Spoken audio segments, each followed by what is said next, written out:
Guru, Guru Ramdas Guru, Ad Gure Nama, Jugad Gure Nama, Sat Gure Nama, Sri Guru Deva Nama. Vaheguru Ji Ka Khalsa, Vaheguru Ji Ki Fateh. Let me just go do a clap. Okay. Okay, interview with Kirtan Singh, March 5th, 2016. Here in the Siri Singh Sab's office. My hands are, Yes. You can see my hands. Yes. And then we'll just double check the levels. I need to So, Kirtan Singh, we had a nice conversation yesterday. Oh my goodness, what is that face? For the interview, look at me. All right, I'm looking at you. Okay. All right, here goes. It gets a little scary when you stare straight into the camera. Every now and then it's okay for effect. Okay. Like if you have something like very, All right. you very much want to say to the camera, then go Okay. for it. All right. And I'll leave that up to you. I didn't actually Just not focus the before we entire- started. Okay. Okay, it's okay. We're just we're getting warmed up here. So and something we'll talk about later, not or right away, is would you like to start talking about yourself and then move into like Sikh Dharma and the history? Would that? It's up to you. Yeah, let's do that. let's do I it think that way. makes sense. Yeah, sure. Okay. Okay, so tell us. Actually, okay, so Start with my name. for the yes, please introduce yourself, and then I think a good introduction for you would be that's relevant for the film would be Secretary of Guru Ramdas Ashram. Okay. Does that feel good to you? Or what would As you a title, you mean? as a title? How would you introduce yourself? Yeah. I think that's a good one. Okay, I'll do that. Appointed Sure. by the Siri Singh Sab Okay. in whatever year. Sure. And for actually, so that's one of the times that you would actually look into the camera Okay. during the introduction. So Okay. go ahead. Wait. Don't go ahead yet. So, I just open your eyes real wide for just a second. Thank you. Did you know he has two different color eyes? So fun. I think you mentioned that, and I never quite had the chance to. It's a fun fact. Okay. Thank you. Okay. All right. So go ahead. Please Okay, introduce. Satnam, my name is Kirtan Singh Khalsa, and I serve as the Secretary of Gurdwara at Guru Ramdas Ashram. I was appointed by the Siri Singh Sabji in that position of service in 1985. Thank you. Thank you for being here today, and thank you for your patience with our lengthy setup. So let's talk about how. What really intrigued me yesterday was when you were talking about how you kind of were already living as a Sikh before you knew anything about it. So Sure. do you mind starting your story there Okay. in Reno? Great. Yeah. So- Where were you? Yeah, so I'm going to just speak kind of contemporaneously. So Yeah. when I became introduced to the Dharma while I was in my college years. I was going to college in Reno, Nevada, and it was, God, it's like, this is so uncomfortable. You can cut that out. Oh wait. I have- What's uncomfortable? No, I'm just The interview or like getting thinking of that? relaxed enough to talk to a camera Oh, about but you're talking to this. me. Okay, so I'm talking to you. Okay, all right. Sound like the camera's not here. Go ahead. All right. What did you say? And you're just talking to us. Yeah. All right, so We'll cut out all the bad parts. right. We want it to look good too. So what I was talking about yesterday is that I find it interesting. It's not a coincidence that certain things occur to us many times in our lives as we are approaching the point where we get introduced to the Dharma. And that was the case for me. I was 20 years old And I had, before I ever met any Sikhs, I decided that I wanted to become a vegetarian and to grow my hair long. And I had no idea why I wanted to do that, other than it was just an impulse that I wanted to satisfy. I had a sense, I wanted to become a vegetarian because I thought it would be a healthy way to live, and I wanted to grow my hair long for an undescribable reason. I had no idea why, but I wanted to grow my hair long. And I really didn't want to be associated with a hippie, so that was a bit of a challenge for me, because as my hair got longer, I was like, what am I going to do? Because people were asking me if I was a hippie, and I'm like, it's like, no, I'm not a hippie. Anyhow, so later, as I discovered, in our lifestyle anyhow, in the Sikh lifestyle, the way that Yogi Bhajan taught us, we are vegetarians, and we grow our hair long in the spirit of Guru Gobind Singh and his teachings. So, that's that. What else can I say? Perfect. about And that? okay, and so wasn't something that I want to kind of define is what we call our community. We call our community Sikh Dharma, Okay. right? Can you define what is Sikh Dharma? I guess. I mean, in a way, like Sikh Dharma, would you say, this is a real question that I'm really asking, would you say that Sikh Dharma is all of the Western Sikhs? Would you say that? What would you say Sikh Dharma is? What did the Siri Singh Sahib mean by that? What is the organization, or what is Sikh Dharma? Mm-hmm. Sikh Dharma is the pathway of a Sikh. That's what it is. It's the way of the Sikh. No matter where they're from. Absolutely. Can you say that? Yeah, no matter where a person is from, there's the path of the Sikh. There's no distinction of a person's origin, what country they're from, what their culture is, what their religious background is, what their, anything else. What it is to be a Sikh is, what that path of Sikh is what Sikh Dharma is. Okay, I'm getting a little distracted. So, what do you think about? Do you feel like there's? I kind of already know the answer, but do you feel like there's a need to differentiate Western Sikhs from regular Sikhs that were born into the religion? I should say. Siri Singh Sahib talked about Guru Gobind Singh's reference as that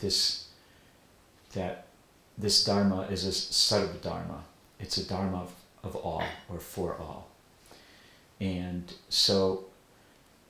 Guru Gobind Singh himself says that Khalsa has no gender, for example. Khalsa has no caste.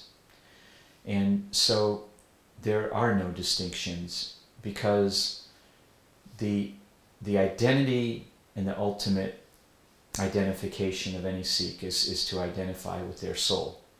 So when we say Satnam, as we greet one another, we're identifying with a person's soul.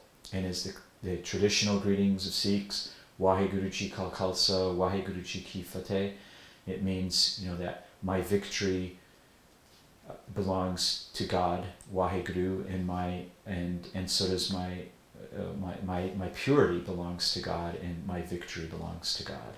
So, but our base essence is human beings. It is as a human being, and that base essence is that of the soul. So, there are no distinctions. It's just what we create for purposes of communicating, for language. Because we're humans and we like to put ourselves in boxes. Because we like to put ourselves in boxes, correct. But it does happen.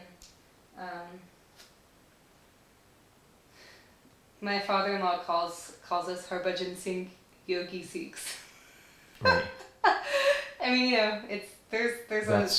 That's how we're referred to by many people. But then there's Namdars, but I guess but they're still Sikhs, and this doesn't have. This is something that's just very interesting to me personally. Well, throughout Sikh history, you have to look at it from the beginning of Sikh history. So you have Guru Nanak, and his Sikhs were anybody that, listened to him. Anybody who studied his teachings. There wasn't a lot of form to the Sikh religion then. Through time, that form developed, and then as Guru Gobind Singh came into being, really it was his declarations on Vaisakhi Day that established and codified the form and the rehet of the Sikhs, the code of conduct of Sikhs. So it was a progression of several hundred years that the identity of the Sikh was really codified. And so, but throughout that history, there were many different kinds of people that practiced the Sikh Dharma, and there are many different approaches to it. There are Sikhs, people who consider themselves to be Sikhs, there are Sindhis, for example. These are devotees of Guru Nanak, and they love and worship Guru Nanak, but they don't necessarily relate to the other gurus. You have Namdaris who believe that the Guruship continued after the time of Guru Gobind Singh. The mainstream Sikh community, the concept is that the Guruship was transferred to Siddhi Guru Granth Sahib, which is what Guru Gobind Singh declared. And so that is a common concept. And it's only, again, and there are many different groups of Sikhs, present day and in the past, that existed. And they lived in their separate villages. Even if you look today at Hazur Sahib in India, which is where Guru Gobind Singh left his physical body, their cultures and their practices are different from those that are practiced in Punjab. And yet the basic principles of the Dharma are whole, and they're the same. So that's it. That's such a good answer. Thank you so much. We really needed that. Okay. That was good improv. All You're right. you're prepared. That's All right. why we're here today. Okay, so it seems like we strayed away from you, but we'll come back. Sure. Okay. Since we're already talking about Sikh Dharma, do you mind if we continue? I'm happy to continue Okay. talking about Sikh Dharma. Okay, so I really appreciate the history that you just told us, and how it's still practiced today. And can we talk about the Sri Singh Sahib and how he was involved with that? And another thing that I wanted to ask you, which I forgot to ask you yesterday, was about the Sri Singh Sahib getting his title, because that seems to be a thing. Yeah. Is there evidence of that somewhere? There is. Yep. Yeah. There's a very beautiful, clear letter that was written by a very well-known and well-established Sikh individual, Gyani Mohinder Singh, that very clearly states that the Sri Singh Sahib was given his title by SGPC. He himself will tell you that when it was suggested that this title be conferred upon him, he really didn't know what to think of it, and he didn't really understand it. And I will tell you from my listening to the Sri Singh Sahib himself and his words on this topic, as well as my looking at him and studying him and appreciating him over the years, his concept of the Sri Singh Sahib was very much similar to the way he often told the story. There's three in me. You have Harbhajan Singh Yogi. That's the guy who's gonna, just have fun in life, and that's me. I'm gonna do what I do, and I am who I am. I am. Then there's Yogi Bhajan, and that's the guy, and that's the identity in me that's going to relate to and identify with the core self, the core identity, and with the understanding of the unity of the polarities of existence. Basically, the entire science of yoga brought into all aspects of life. That's me. That's Yogi Bhajan. And then there's Sri Singh Sahib. And Sri Singh Sahib is the taskmaster. Sri Singh Sahib is the ultimate crucible of spiritual identity. It's the distilling down into distilling and leaving out everything except that which is of the highest order and of the highest caliber and dignity. And it's very much about service. So for the Sri Singh Sahib, he didn't care for the title. He didn't care about it. It didn't matter to him. But it did change him, in his own words, because then, once he had the title of Sri Singh Sahib, he had to serve that title. And so for all those that would talk about whether he was given the title, whether it was right, whether it was appropriate, whether it was justified, qualified, and all of that, it doesn't really matter, because in the end, what occurred is that he used that identity to deliver the teachings of Sikh Dharma and to serve this Dharma, and to serve it in a way that served humanity, that served individuals in their own understanding about what it is to be a Sikh, what it is to be Khalsa, and to serve the future by establishing a standard of life, of living, and of conduct, and a standard of consciousness, so that we could all, including him, aspire and be reminded to live to. And he said in his own words, and I'm paraphrasing here, he said, there's always the question, this is time-honored, this kind of duality of questioning and doubtful, and anybody who's great, anybody who has greatness, anybody who's a leader, they're going to be criticized, and there are going to be those who are going to go after those people and try to take them down, and to diminish them, and to diminish their value. And Sri Singh Sahib said, if there's a concept of Nanak, then there's a concept of no Nanak. If there's a concept of Guru Gobind Singh, then there's not a Guru Gobind Singh. There's a concept of the soul, the not the soul, and it's the same thing. Is there Sri Singh Sahib? Is there no Sri Singh Sahib? It's all just duality. If you want to play that game of duality, then you get nowhere in your life. But if you have an identity that's affirmed and confirmed, then there is no two things. There's one, and that's really what Sikh Dharma is all about to begin with. It's about, if you look at the words of Guru Nanak, Ik Omkar, the entire religion is based on that.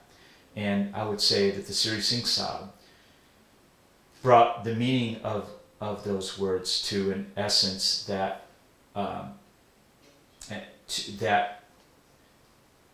allowed everything else to flow from there. Satnam, I'm going to ask you something. Could you stop looking at your phone while we're talking? It's distracting to me. I know. Amrit Mentor just rang the doorbell. Okay. And you were texting him? Yeah. Okay. And I said, right. Stop being so loud. That's fine. But then it was distracting. We're taking a break, right? Yeah. A momentary? I know, and I really did not want to be doing that because it was distracting to me too. He can come in. I just texted him. Okay. Or I guess we could open the door, but I feel like we're on the roll. I kind of don't want to. It's okay. We don't need to stop. You're doing a great job. All right. I really like what you said about the 3 titles. Yeah. Do you know that was our original, we've gone through so many scripts, it's so funny, and then trying to get people to say that doesn't work.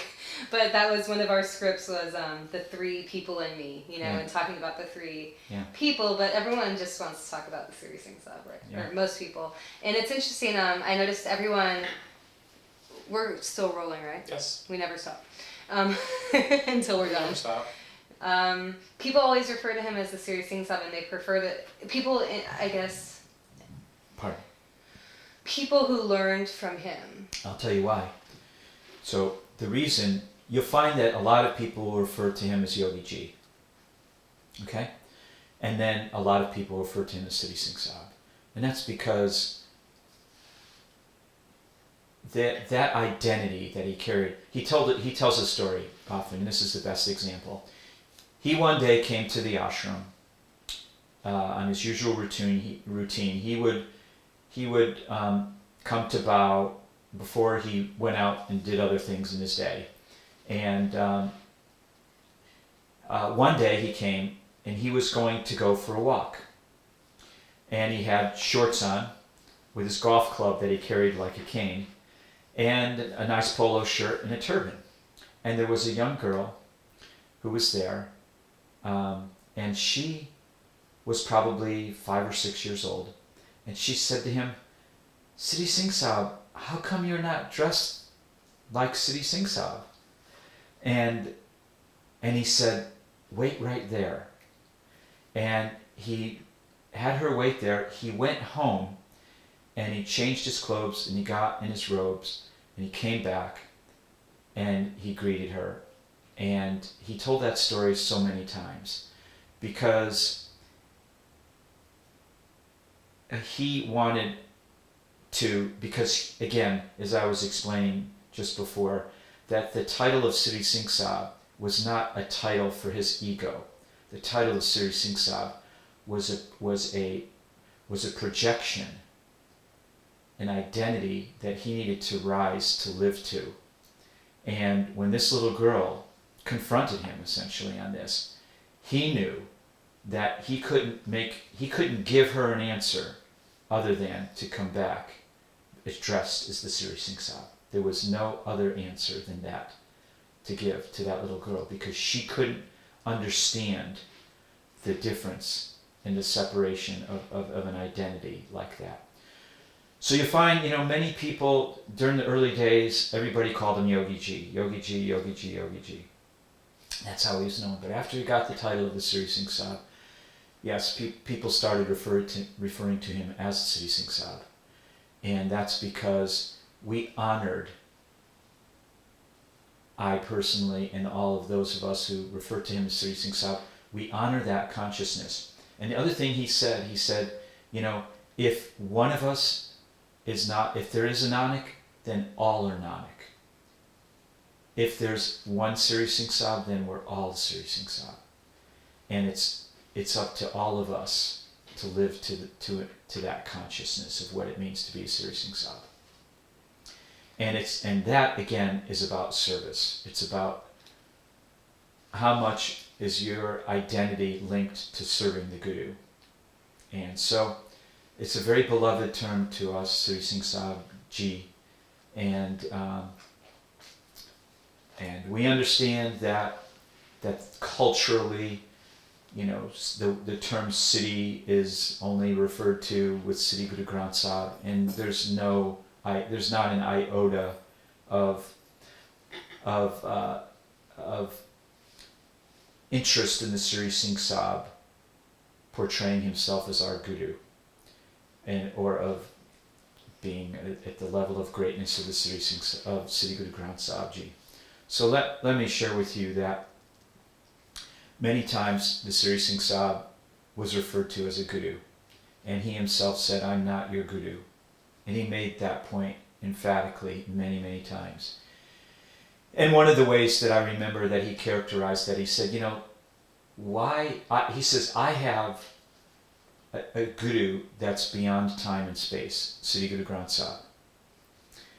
And the thing, and he often talked about Siddhi Guru Granth Sahib, and he said, the thing about Siddhi Guru Granth Sahib is, unlike any other Guru, no matter what day you go to Siddhi Guru Granth Sahib, no matter what mood you're in, no matter whether you're a king or a pauper, no matter who you are always going to get the same reply and the same answer and the same statements from Siddhi Guru Granth Sahib, no matter who you are, where you are, whenever it is. And that is the beauty of the great wisdom of Guru Gobind Singh Ji in creating Sri Guru Granth Sahib. And it's a very important distinction that Sri Singh Sahib Ji always made, and that is that oftentimes, because of our challenges with language, we often refer to Sri Guru Granth Sahib as a book. And yet, it was very important in his teachings, that as part of his teachings, that we understand that Sri Guru Granth Sahib is a living guru. Let me put it that way. Sri Guru Granth Sahib is a living guru. What does that mean? It means that it is interchanging at a cellular level, if I can say it in that way, at a vibratory frequency in the moment that you're relating to Sri Guru Granth Sahib. And that moment is very personal, and it's very transcendent in terms of its messaging.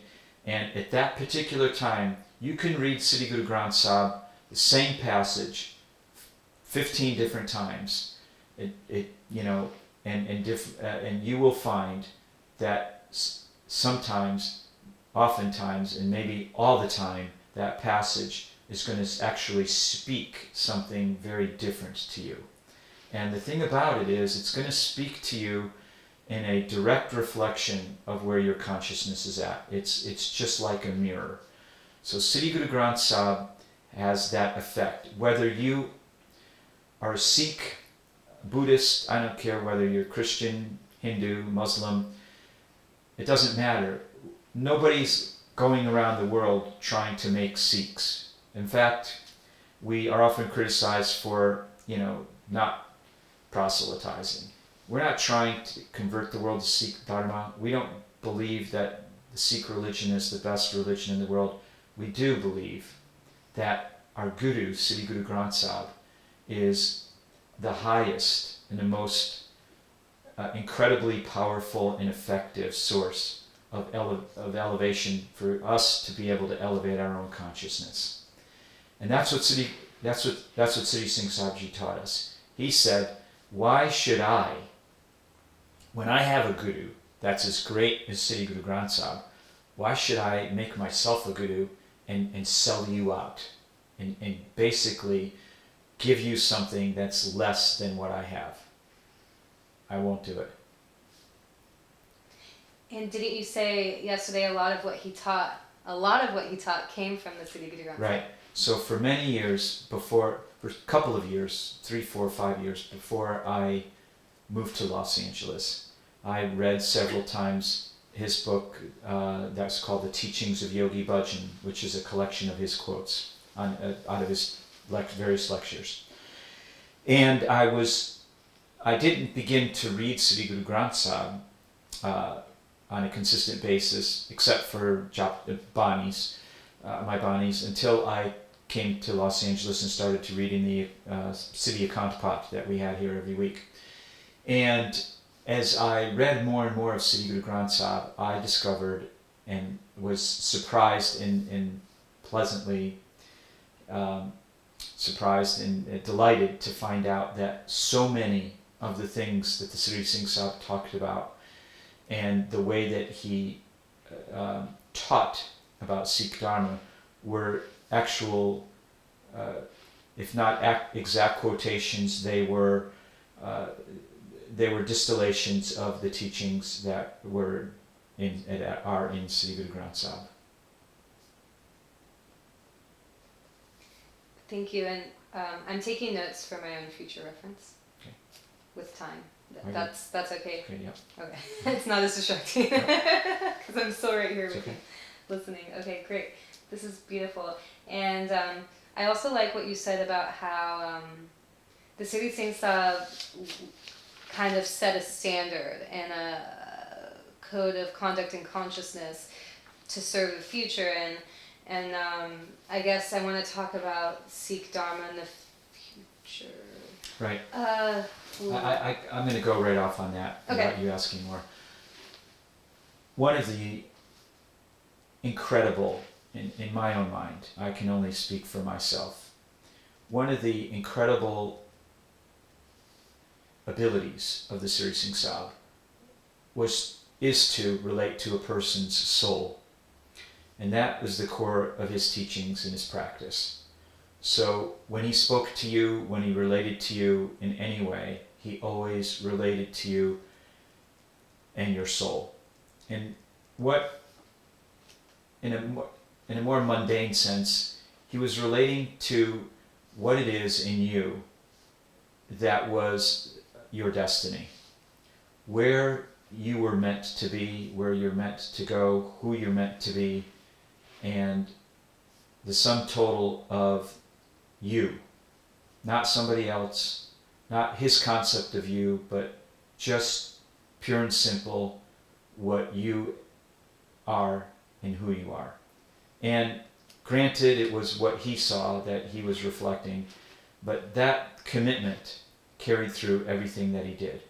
And so it is amazing to look at the breadth of connections and the breadth of people that he made connections with all over the world. And not only that, that connection was intended from in his own consciousness to be something that went beyond the present and into the future. And you'll often hear him, if you listen to his words and his lectures and his recordings, speak about and speak to individuals in the future, and those people who will come, who will understand in a way beyond our capabilities today to understand. And he spoke of that on several occasions. And if you think about it, it makes a lot of sense. Humanity is going through, and always is in an evolutionary process.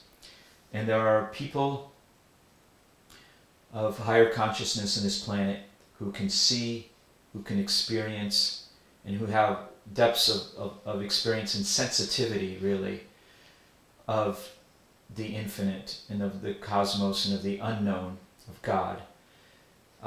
That's greater than others of us. I believe Sri Singh Sabji, without a question of a doubt, was one of those beings on this gifted, with that gift to be on this planet, and a gift to many of us to experience, and to experience those teachings. And that consciousness that he had is something that probably none of us were able to achieve to the depth that he developed and that he practiced. Yet we all aspire to it, and we all are committed to achieving it. And he expected that of us, and that's the only reason that I can say that. And he often said he expects us to be 10 times greater than he. So it's not a coincidence that there are so many people who are aspiring to his teachings who never met him in his physical form, and that cycle will continue, I believe, for many generations into the future. And I also believe that if we had a crystal ball, and if we could see into the future, that we will see that the Sri Singh Sahib ended up being one of the most influential and important personalities on our planet, not only in this time, but going forward into the future. And I am humbled to say that, because he would never say that. But I'm speaking for myself, because my experience is that this experience that those of us who had the blessing of being in his presence had a chance to be a part of, continues, and it will continue. And that and I'll share this with you. There are many, many quotes of the Sri Singh Sahib, but I still remember the first one that I ever memorized. And that is the facts of teachings are often distorted through rituals and time when people who practice those teachings don't live them as their life practice. So long as the people who call themselves his students live to those teachings, then I believe that that essence of his teachings and the purity of his teachings will continue to serve humanity for generations and generations to follow. That's amazing. That's great. It makes me think of just all the rituals of life. Rituals in general. I mean, that's a great quote. Sorry. Okay. I learned during these interviews, and it's very exciting for me. Yeah. we both do. Does anyone want any cashews? Yeah, sure. Yeah, a little grounding would be good. Okay, so he said he set it up in the library. Oh, I can wait. But either way, if you want it, we can pause now. It's fine with me. Yeah. Okay. All right, so time out. If you said, let's cut. I want to say anything else about the Siri Singh Sab. Not cutting. Just Well, see. Here. If you feel like you're on a roll, there was something that I was going to ask before, and then you said, well, I'm going to go here. I was talking about the future of the Siri Singh, of Sikh Dharma. I think you actually answered my question. I want to add, go ahead. No, you already answered it. All right, so what I want to say, this is what I want to finish, this one thought. And that is that if you look at the history of Sikh Dharma, it started before Guru Nanak. Okay, first of all, let's just be clear on that. And Guru Nanak said, because he was asked, who's your guru? My guru's Shabad Guru. That's my guru.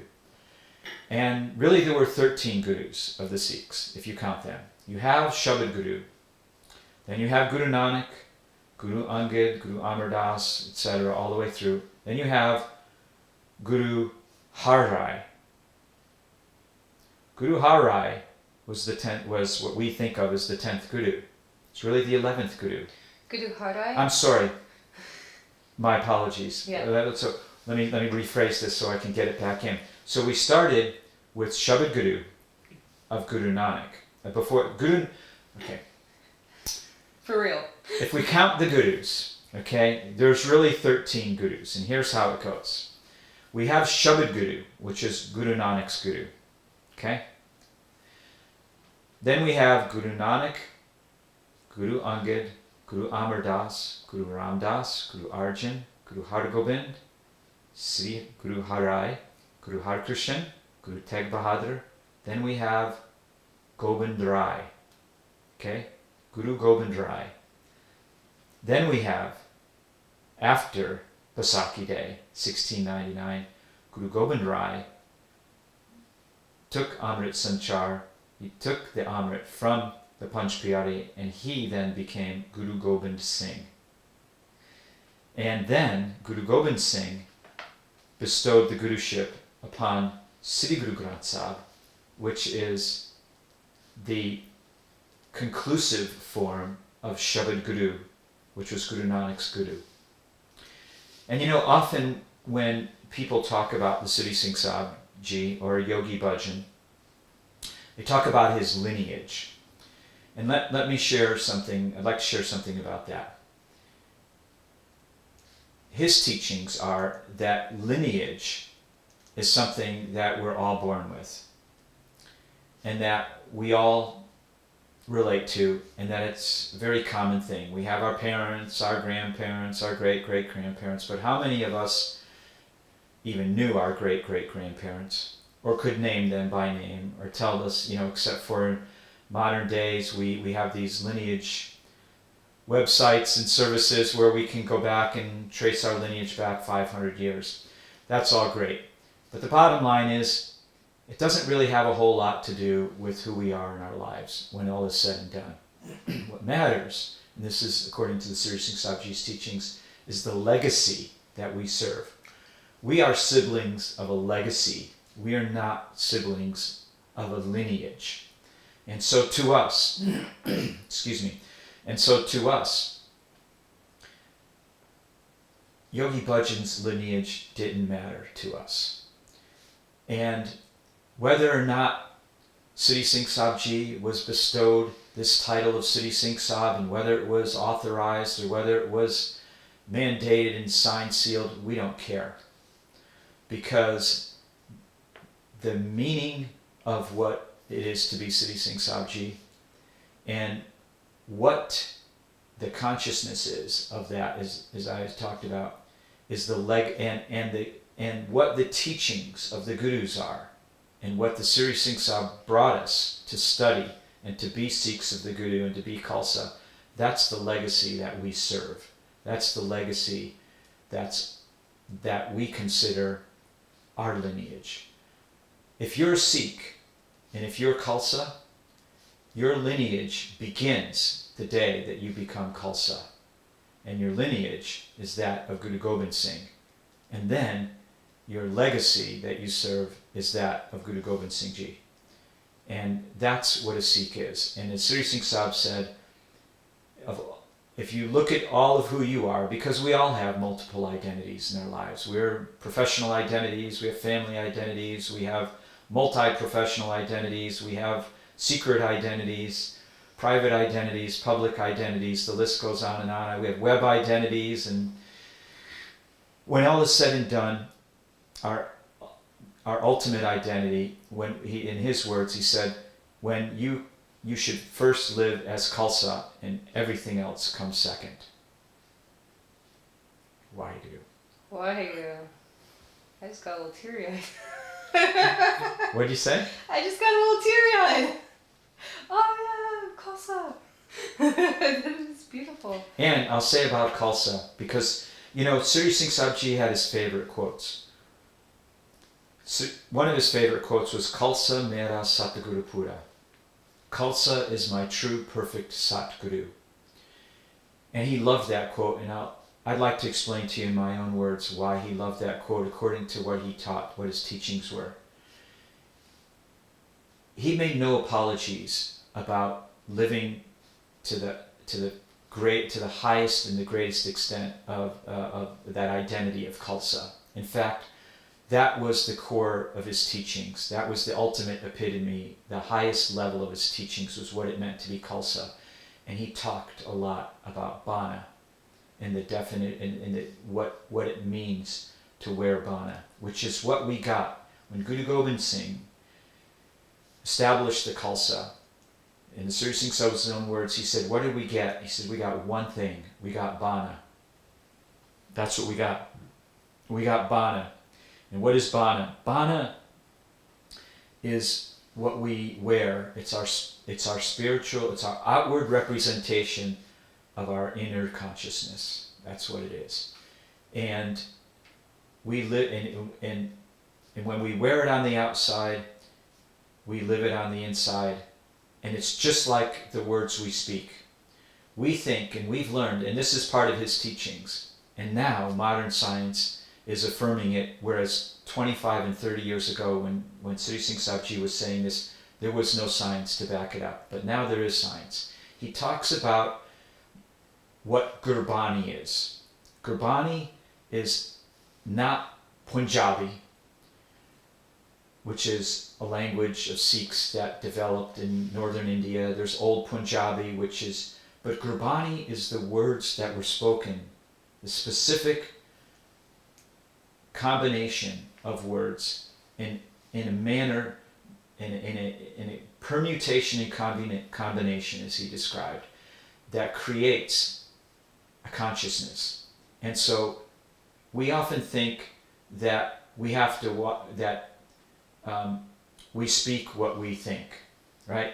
But what he taught and what he shared with us, and one of the things that I remember very clearly, in the 1980s sometimes, he says, the words you speak imprint on your brain. And those words are what create your consciousness. They create who you are. And again, there are many scientific studies that have been demonstrated that suggest that just speaking positive words has the effect of elevating your consciousness, which is the entire science behind Siddhi Guru Granth Sahib, except I think it will take science hundreds of years to catch up with how it works and what it is.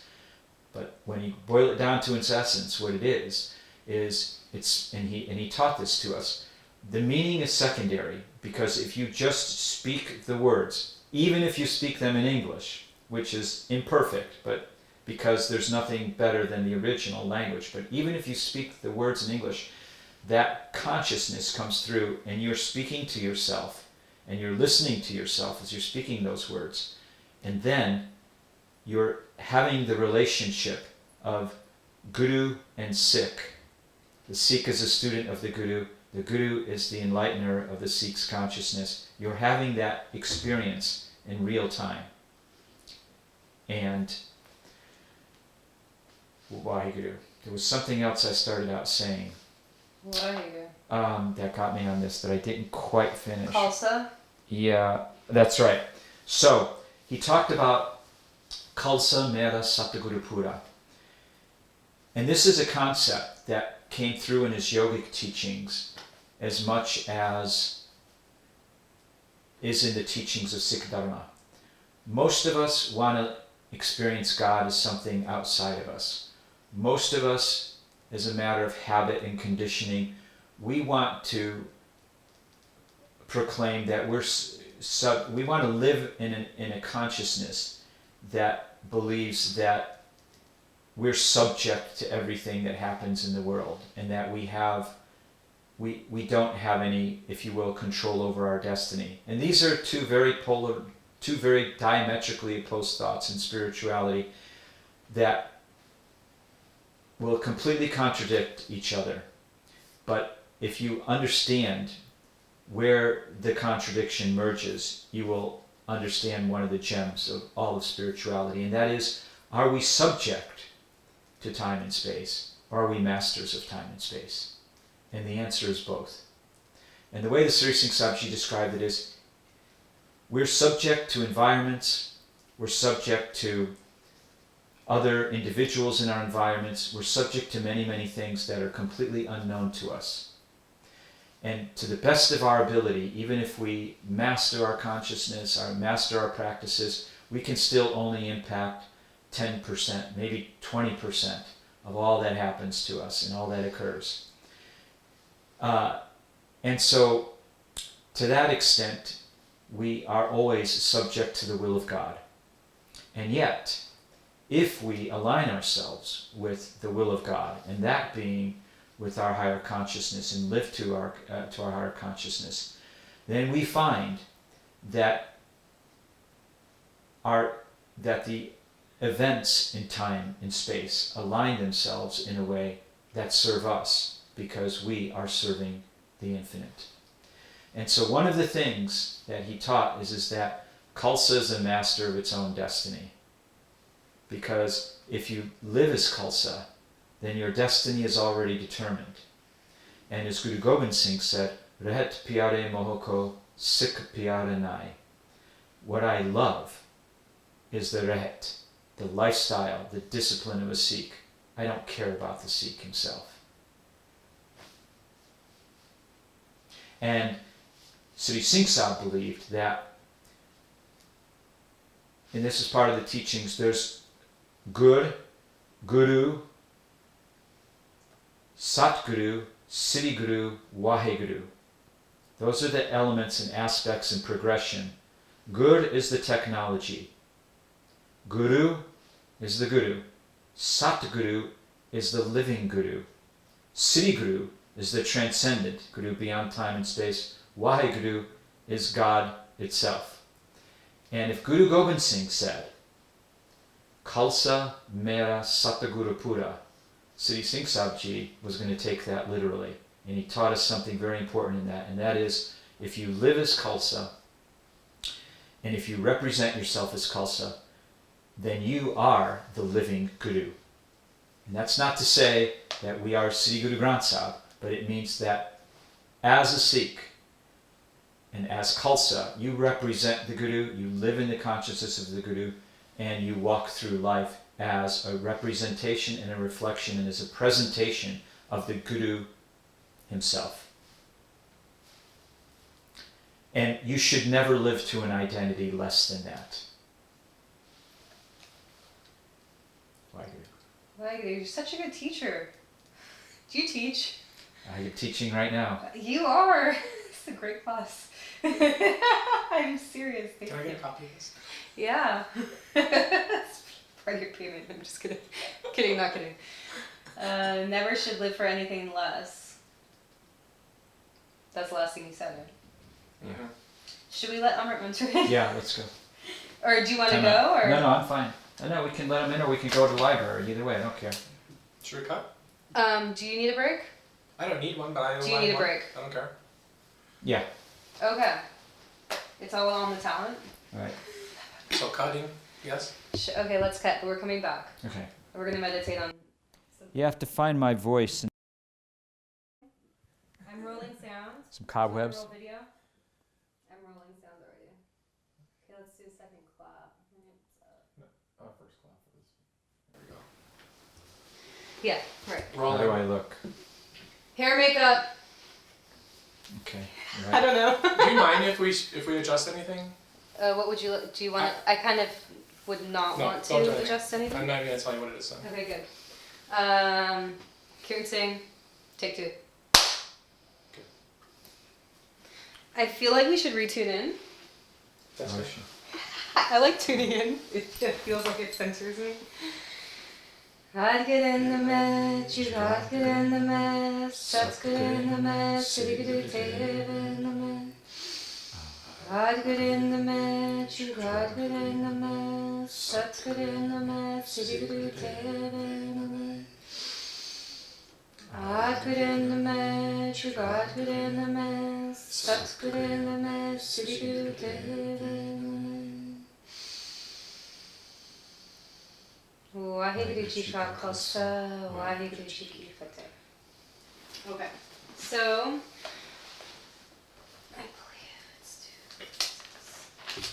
I believe we wanted to. You wanted to talk about Bana more.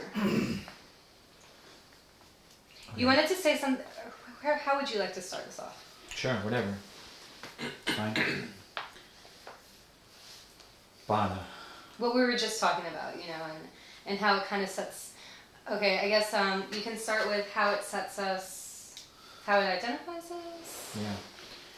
So there came a point in the Sri Singh Sab's legacy where he made it a pointed focus of his teachings to make the teachings of Sikh Dharma central to the teachings. And I don't know that he always intended that to be, and I don't know that he never intended it to be. I think it was part of the destiny anyway from the very beginning. And in so doing, the most noteworthy and maybe challenging, certainly the most challenging, the most controversial in some ways, part of those teachings is Bana. Bana is the outward projection in the dress of the Sikh.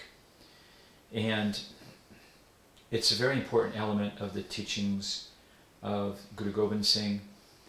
As I mentioned, Guru Gobind Singh said, if you live to my lifestyle, I'll serve you manyfold, but if you live like a common person, you'll get nothing. So it was very important in the teachings of Guru Gobind Singh that we live in this distinct, regal manner of dress. And when Sri Singh Sahib started to introduce Bana and to encourage people to dress in the form of sons and daughters of Guru Gobind Singh, a lot of people had difficulty with it. And a lot of people really didn't get through that transition. They felt he was a yogi and that was that, and they didn't really want to hear about religion. In the Sri Singh Sahib's mind, I could say that where he went with it was he didn't view Sikh Dharma as a religion either. You'll hear him say many times, religion is just bogus. Religion's all about creating fear to get people to do what you want them to do, and that's not what Sikh Dharma is. Never is, never was meant to be, never shall be, God willing.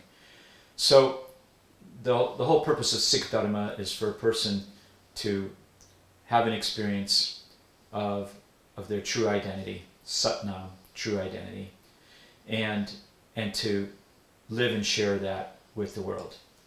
And yes, there are many people in the world who consider themselves to be Sikhs, and they don't wear turbans. Many people in the world consider themselves to be Sikhs, and they don't keep their hair long, which is part of the rehet, the way of living of Guru Gobind Singh. So that's fine. Nobody judges them. Nobody criticizes them. That's what it is. It's fine. However, if you want to have an ultimate experience, you have to put yourself under a certain amount of pressure and put yourself under the challenge of the ultimate test. And it is very challenging to dress the way I'm dressed. I remember once when I first started to wear this. I remember when I first started to wear Sikh bana, the attire of the Sikh. One of my friends said to me, he was very sarcastic, and he said, don't worry, one day it'll be just like putting on a pair of pants, and another pair of pants, and I remember thinking, no, it won't, and I can say to this day, it's never been like that, and it never will be. Every day you dress in bana, yes, it becomes more comfortable, more familiar to you, but there's not a day that goes by that you don't realize that you're dressed in this bana, and you don't live by the experience of what that means. So here's my best description of it, because it's pretty amazing, the power and the effect of it, and I'll tell you through my story of the experience of it in several ways. One is, the first day I ever wore a bana in public, that is, I wore a turban in public. I used to work at this, when I first started to get into this lifestyle, I worked at a restaurant in Reno, Nevada, called the Golden Temple Conscious Cookery. And I used to make carrot juice. I'd juice about 50 pounds of carrots every morning, peel them and juice them. That was my job before I went off to class. And one day, I was growing my hair long, and one day I decided that I wanted to, that I would wear my turban. I was wearing the turban in the restaurant just to try it on for size, and then I decided, okay, well, I'm going to wear this out. And so I was riding my bike to class, and I had pulled up to a stop sign. I was making a left turn. There was a median, so I pulled up right up against the median to make my left turn. And a pickup truck with two guys pulled up next to me, and they started heckling me. And it literally took me, probably, if I had to guess, of course time slows down when things happen like that, but it felt like about 20 seconds went by, and then it dawned on me what was really happening, because I didn't understand what they were doing, whether they were referring to me or talking to me, or I couldn't figure it out. It was completely foreign. And then I realized, oh, they're making fun of the turban that I'm wearing. And my first thought after that was, wow, I am the very same person. I am the same exact person, and yet these guys, because I have a turban on, are doing this and acting like this. And it was amazing to experience that. Again, within minutes, literally, it was probably within 7 or 8 minutes of my first time going out into public with a turban on. And what happens is now, what you realize is, people do double takes all the time, like, sometimes here in Los Angeles, a lot of people know, they don't look twice because there's so many different people around, but nonetheless, you get looked at, and in a way, it's a challenge to what your principles are. Because why would you wear it? There's so many good reasons not to wear it. I mean, why do you need to dress distinctly anyway? Is it to get attention? No, but certainly gets attention. Do you have to do it because it's part of your religion? No, you don't have to wear bana. And as I said earlier, there are a lot of people who are Sikhs that don't wear bana, don't wear turbans. So you don't have to do it. It is part of the teachings of Guru Gobind Singh. I'm not compromising that. I don't want to mislead anyone in the understanding of that. And it is part of being Khalsa. But, yes, can't you have the same experience of devotion and love wearing, without wearing, this kind of dress? Yeah, you can. So what is it? What does it bring to you? It is, I'll tell you what I experienced. It's like wearing a mirror. So it took me years to figure this out, but people are either attracted to it or they're repulsed by it. And the beauty of it is that as soon as somebody sees you and they're looking at you, they cannot help but have a reaction to it. And you can see the reaction looking at them. And the reaction is either fear, astonishment, or it's most often fear, and otherwise it's very often, equally often, it's amazement. It's like, wow, and you can see that too. So you either see fear or you see amazement, and it's either repulsion or attraction. And so what I learned is it's fascinating, because one of the things, part of Yogi Bhajan's teachings, he said, if you want to have friends, you can never speak the truth, because people aren't going to be your friend if you speak truth, because they won't like what you say invariably, and then they're not going to want to be your friend. The other thing is that when you live in bana, you are living separate in a way from the world, because there aren't many people who wear their spiritual identity as part of their primary dress. Yes, you have priests, you have nuns, but even in these days, I don't see very many nuns in habits anymore.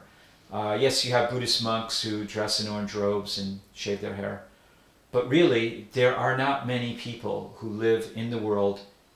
There are, of course, Hasidic Jews, and they dress distinctly according to their traditions.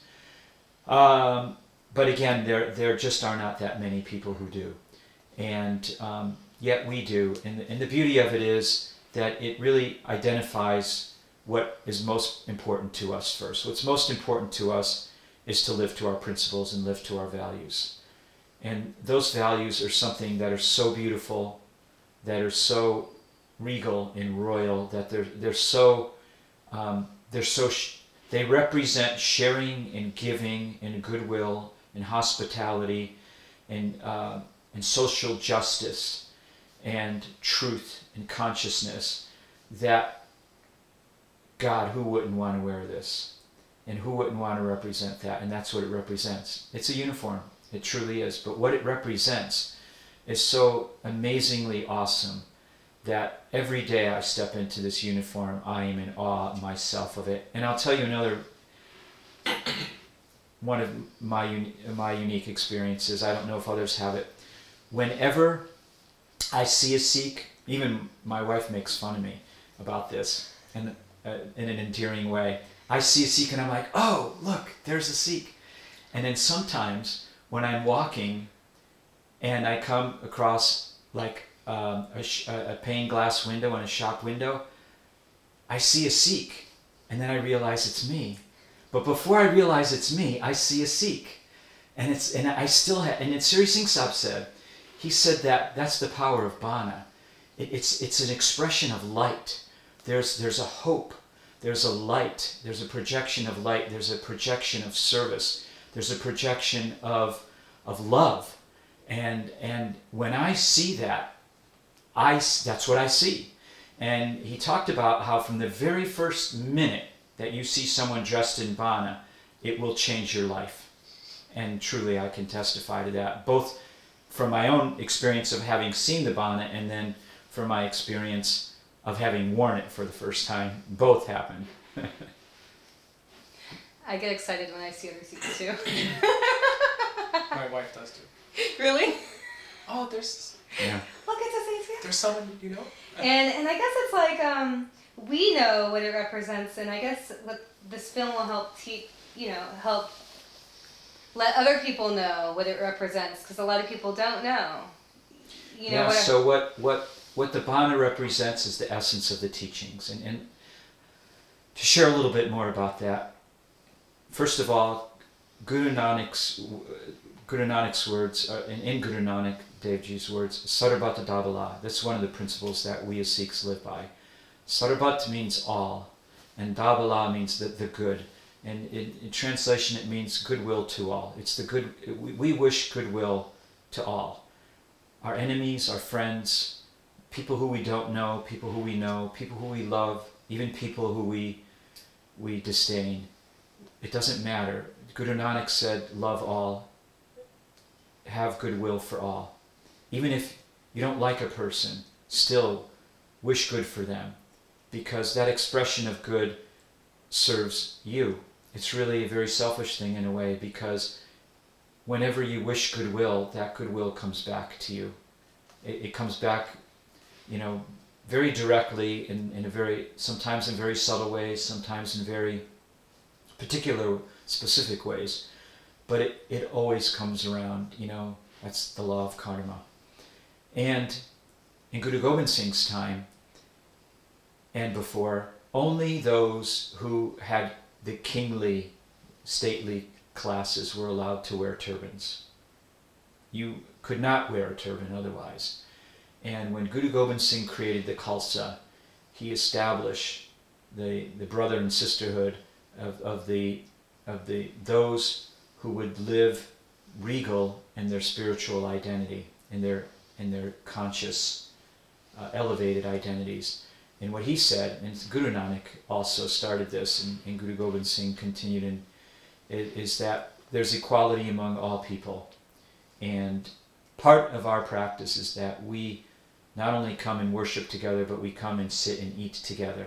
And the genesis of that is that in the olden days, in India, during the times of the Gurus, people were not allowed to eat together if they did not share the same social distinctions. So if you were of a different social caste than another person, you couldn't eat with that person or persons.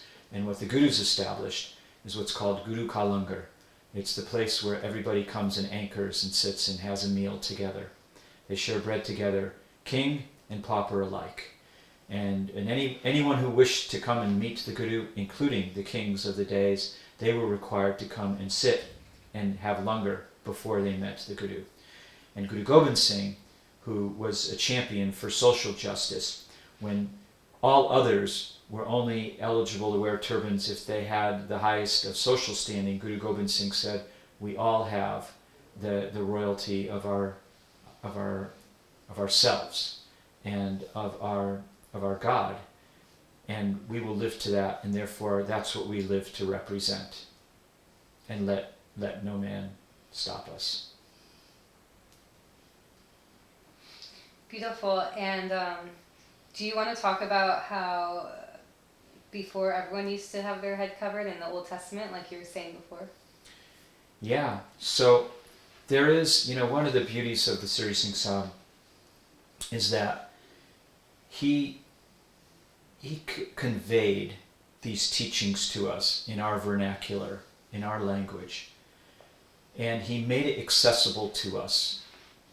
Not only in the words that he conveyed those teachings to us, but also in the spirit of it. One thing he said is, God save me from the lazies and the fanatics. He said, for a Sikh, it's never to be too much or too little. There's a balance in this lifestyle that's part and parcel of the teachings.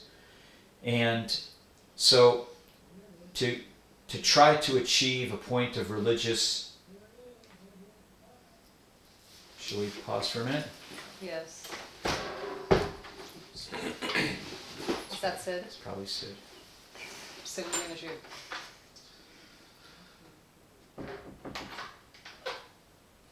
Are we waiting for you? Maybe we should probably wait.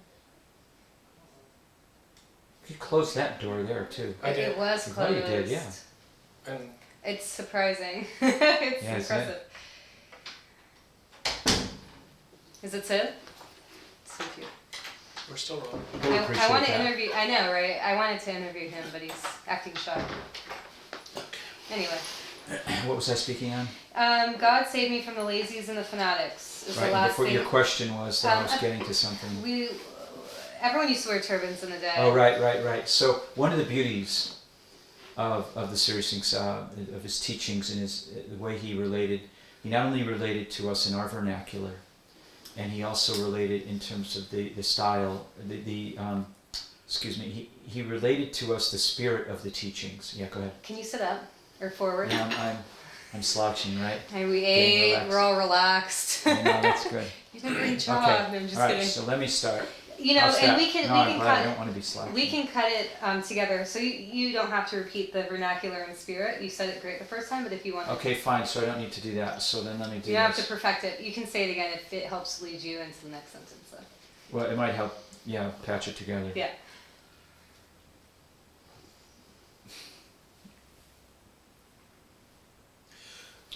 One of the beauties of the Siri Singh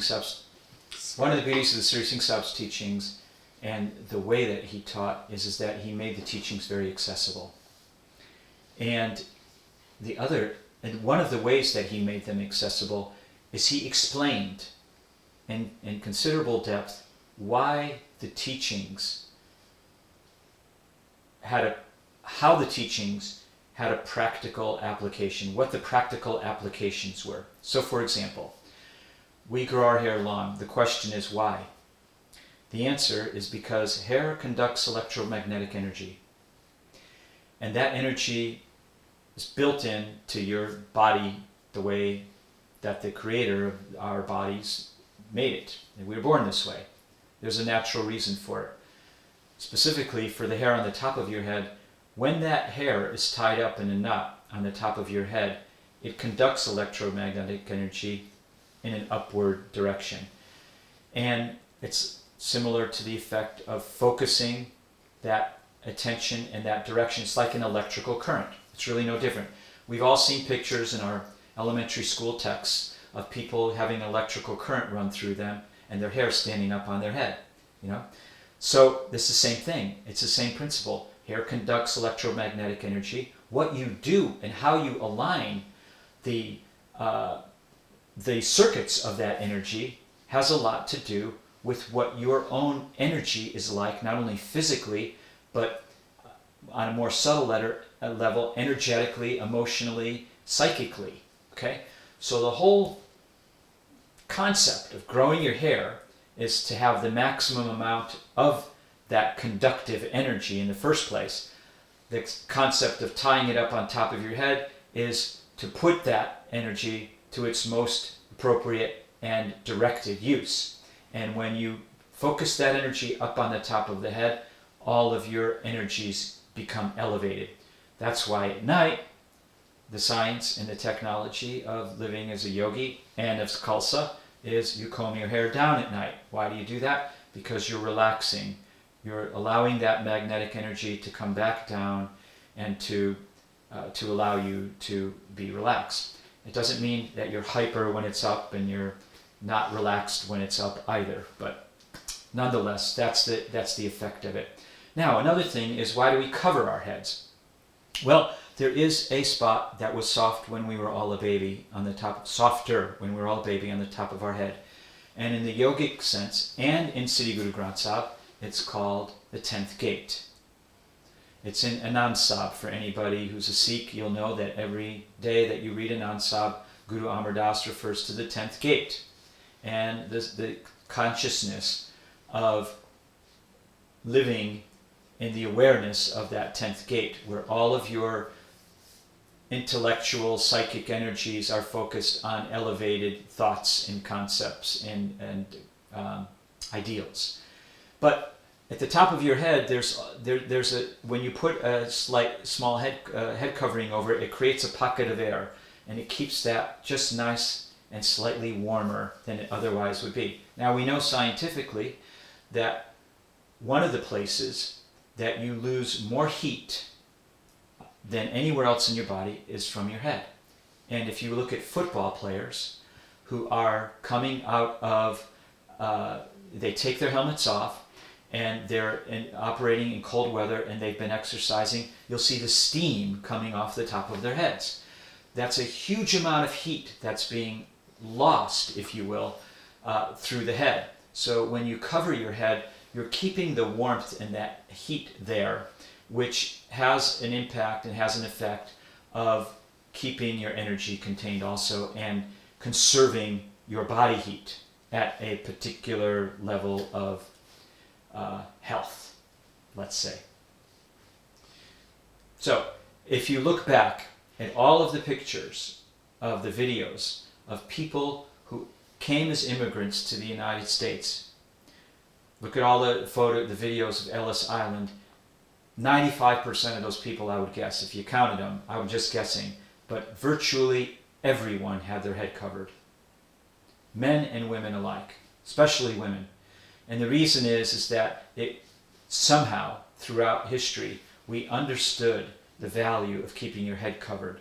Somehow, throughout our more recent 100-year evolution, we've lost touch with the importance of keeping our head covered, and part of that is probably because we've created such effective interior environments that it isn't so necessary as far as just our immediate health is concerned. But in terms of our overall health and vitality, the concept of keeping our head covered is still a very present value.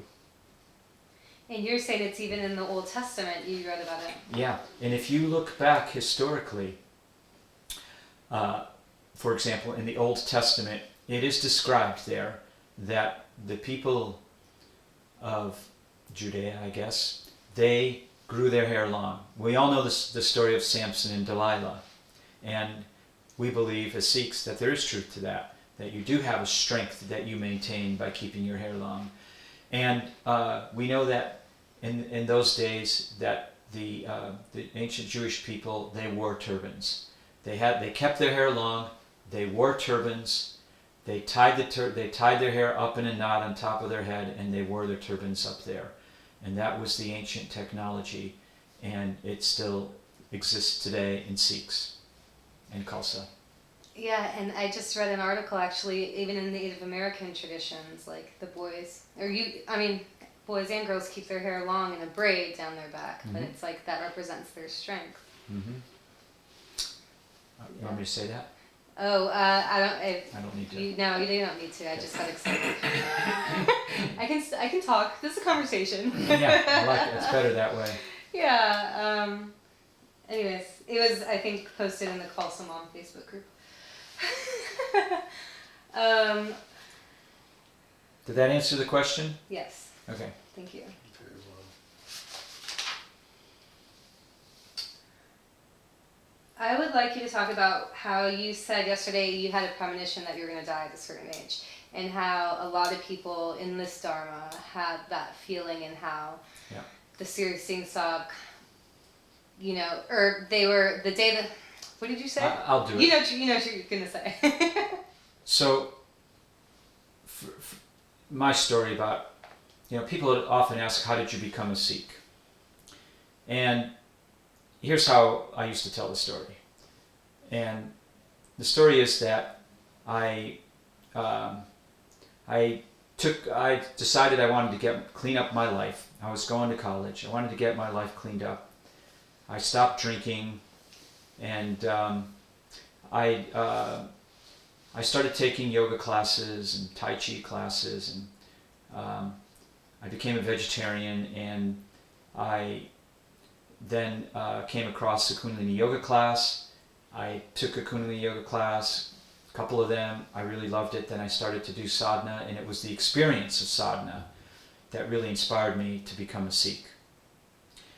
all of that is true, and all of that is still, that's my story, and I'm sticking to it. Except I am improving on this story, and here's how. What I realized after many years is that there was something. That story is just a little too. It's too simple. It's an oversimplification of the truth, and really factually, for example, I had this urge long before I ever knew anything about a Sikh, that I wanted to become a vegetarian and grow my hair long. And I honestly really didn't know why, except for some reason it was something that I wanted to relate to. And so I started to do that. And then, after several months of growing my hair, I came across a place called the Golden Temple Conscious Cookery, which is a restaurant that was run by some of Yogi Bhajan's students back in 1977. And I went in there one day and I saw the family that ran the restaurant, their husband and wife and their young boy. And I was wide-eyed and very curious. I saw a quote of the Sri Singh Sabji's on the wall that said, "Be enlightened that the other human being is you." And I loved that quote.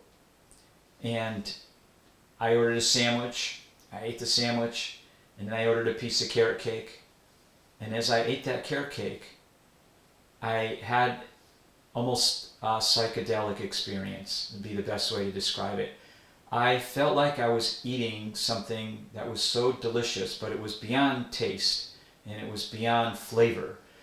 But it was so visceral and so powerful that I was taking smaller and smaller bites of that piece of cake as I went along, because I just didn't want it to end, but I also wanted to keep eating it because it was so good. And by the time I got through, I knew something had really special happened. I didn't know what. That's when I saw the poster on the wall and said Kundalini Yoga classes. And I said, well, I'm going to go take one of those classes. So I did. And then I did sadhana. And I loved doing sadhana. And the experience of it was incredible and is incredible. And that was very inspiring to me. But as time went on, what I realized is that there was a destiny that was at play here. And I was destined to become a Sikh, because there is the hand of God in all things. There's one of Yogi Bhajan's most famous sayings is, Naknat kasamahat kirt dake de jaha dana taha kana nanak sachahe.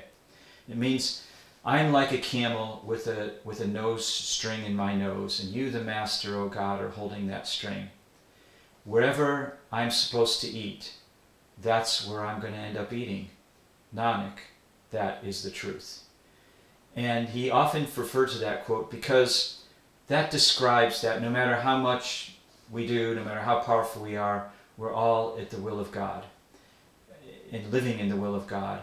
And it also says in Siddhi Guru Granth Sahib, all of our sitting is measured, all of our standing is measured, every breath that we take is measured.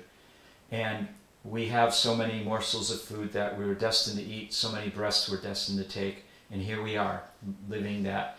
And that destiny has a trajectory. We have a beginning journey point and we have an ending journey point. And in this lifestyle, we recognize that as a result, as a function of God's will. So it was my destiny to become a Sikh. And I found out that many others shared a similar story to mine before. As I was growing up when I was very young, I had a premonition that I would not live past 21 years of age. And it was very strong. And I had this thought that recurred in my conscious, awareness many, many times. For a while when I was younger, probably like before I was 12, 13 years old, I was very frightened by this thought. And then after a while, as I grew older, I pretty much forgot it and didn't think about it or dwell on it, and I didn't remember it. But then what happened is all of what happened to me in terms of this transition of becoming a Sikh all occurred when I was 20 years of age on the cusp of my 21st birthday. And by the time I had become 21, I had just started to wear a turban. And many other people I found had a similar experience where they had a premonition that they were going to not live past a certain age, and then they became a Sikh. Thank you. I have a question actually for everyone. Do you think we answered the question okay about remember in the lunchroom we were talking about Differentiation? how we're not a certain group of people, but we're not gonna say it like that? Yeah. Okay, so what did I say? Right.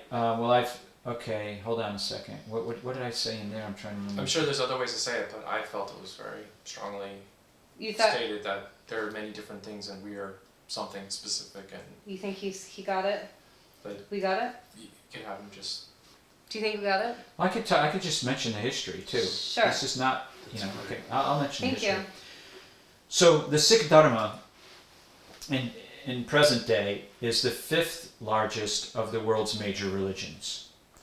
If you consider Christianity, Islam, Buddhism, Judaism, Sikhism, Sikh Dharma. Of the major religions, if you look at them that way, of course there are many different branches of Christianity if you break it down, but if you look at the major religions, the Sikh Dharma is the 5th of the largest world's religions. Its founder was born into a Hindu family, but his rebellion against the mores of the Hindu faith were so Hindu faith were so significant and so distinctive and dramatic that it started a movement that was of its own, and it became Sikh Dharma. And literally, Sikh means student. Sikh means student.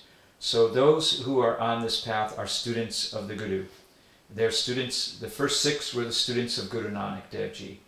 And the beauty of this path is that many of the teachings come from a breadth of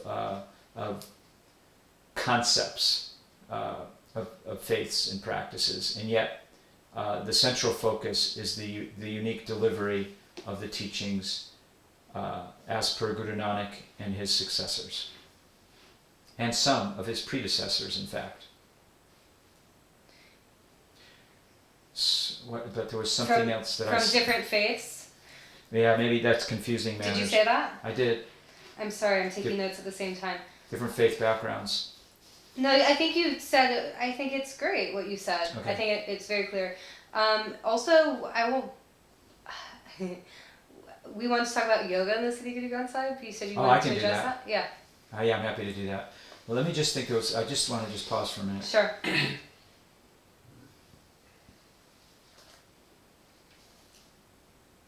There's no religion that's better than any other religion. There just isn't. Because if any of us look at the core teachings of all religions, we find that there is truth in all of them. We find that there are values that are very much identical and the same.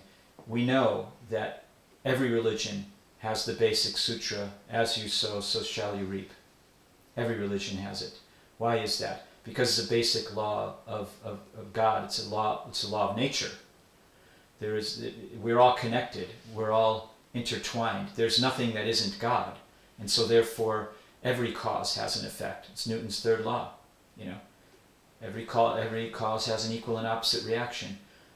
It's just like I had someone, a very good Christian brother of mine, who said, we're all like God's children, and God, a father. We're like a father. It's like a father in a family. He loves all of his children, and religions are like the children of God, and they are all pathways to God. And we don't, as a Sikh Dharma, we don't believe Sikh Dharma is certainly not the only way to God, and we don't proclaim it to be the best way to God necessarily. But we do ourselves, I think, and I can only speak for myself, we know it to be our best way to God. and to experience God. Okay. Yogic, you want to do the yogic thing? We have How much time? we have as much time as No, you but have. on the memory On card. the memory card, yeah, we have 10 minutes. Should we change Okay. it out? I can do the yogic thing. Okay, and then we'll change Okay. it. Go ahead. So, one of the elements of criticism, controversy at times that the Sri Singh Sabji faced and dealt with in his life and in the practices that we have been taught is the question of how yoga fits in to Sikh Dharma. And so here's the answer. First of all, yoga is it's a yoke. It's a yoke of an ox. And that yoga, in its classical sense, is a practice. It's a specific physical practice that connects you and links you and ties you in and yokes you to God consciousness. That's the goal of all yoga, is to become God conscious. Now, Guru Nanak, the founder of Sikh Dharma, he had many conversations with yogis, people in India who lived and practiced this yogic lifestyle. Commonly, the yogic lifestyle consisted of living the lifestyle of an ascetic, one who lives separate from society, one who leaves his or her family, one who gives up all worldly valuables. As a part of that, one who may smear ashes on their bodies, one who may do extreme things to their body, like stand on one leg for 4 years, or put their arm up, for 15 years, or lie in a bed of nails, or take pilgrimages to holy waters and do bathings and all kinds of things that are part of that. And we don't need to criticize or question or value that, but Guru Nanak said, look, that's just not the pathway to universal consciousness. That's not the pathway to God. Guru Nanak Dev Ji's teachings were of what's called Gristashram. It's the lifestyle of the householder. Householder's lifestyle is the highest yoga of all, Guru Nanak's taught. That's where you live as a family, you earn by the sweat of your brow, you share what you have with others, and you live in the world, and you live a spiritual life while you're in the world, not separate from the world. So, yoga by itself and the practice of yoga practices is great. It is an effective means to physical health, it's a gateway to spiritual health and vitality. It's excellent. There are many documented explanations of why yoga and meditation are good, healthy practices. So what Guru Nanak taught against is the lifestyle of the practice that the yogis lived and promoted. However, consistent and contradictory, if you will, to that, or complementary with that, what Guru Nanak did teach, and for anyone who has read Siddhi Guru Granth Sahib, Guru Nanak spoke very specifically about what it is to be a yogi and how to accomplish the ultimate identity of being a yogi. He spoke volumes about it, as did other of the Sikh Gurus, and there are many references to not the postures of yoga, but to the concept of what it is to be a yogi, the consciousness that a person would live in to be identified as a yogi, one who lives beyond the polarities of good and evil, one who lives beyond the polarities of right and wrong, one who lives beyond the polarities of pleasure and pain, of likes and dislikes, of wealth and poverty. One who lives in a space and in a consciousness where they're not affected by either of any of the polarities that exist. That's how the Sri Singh Sahib define yoga. That's how the Gurus define yoga.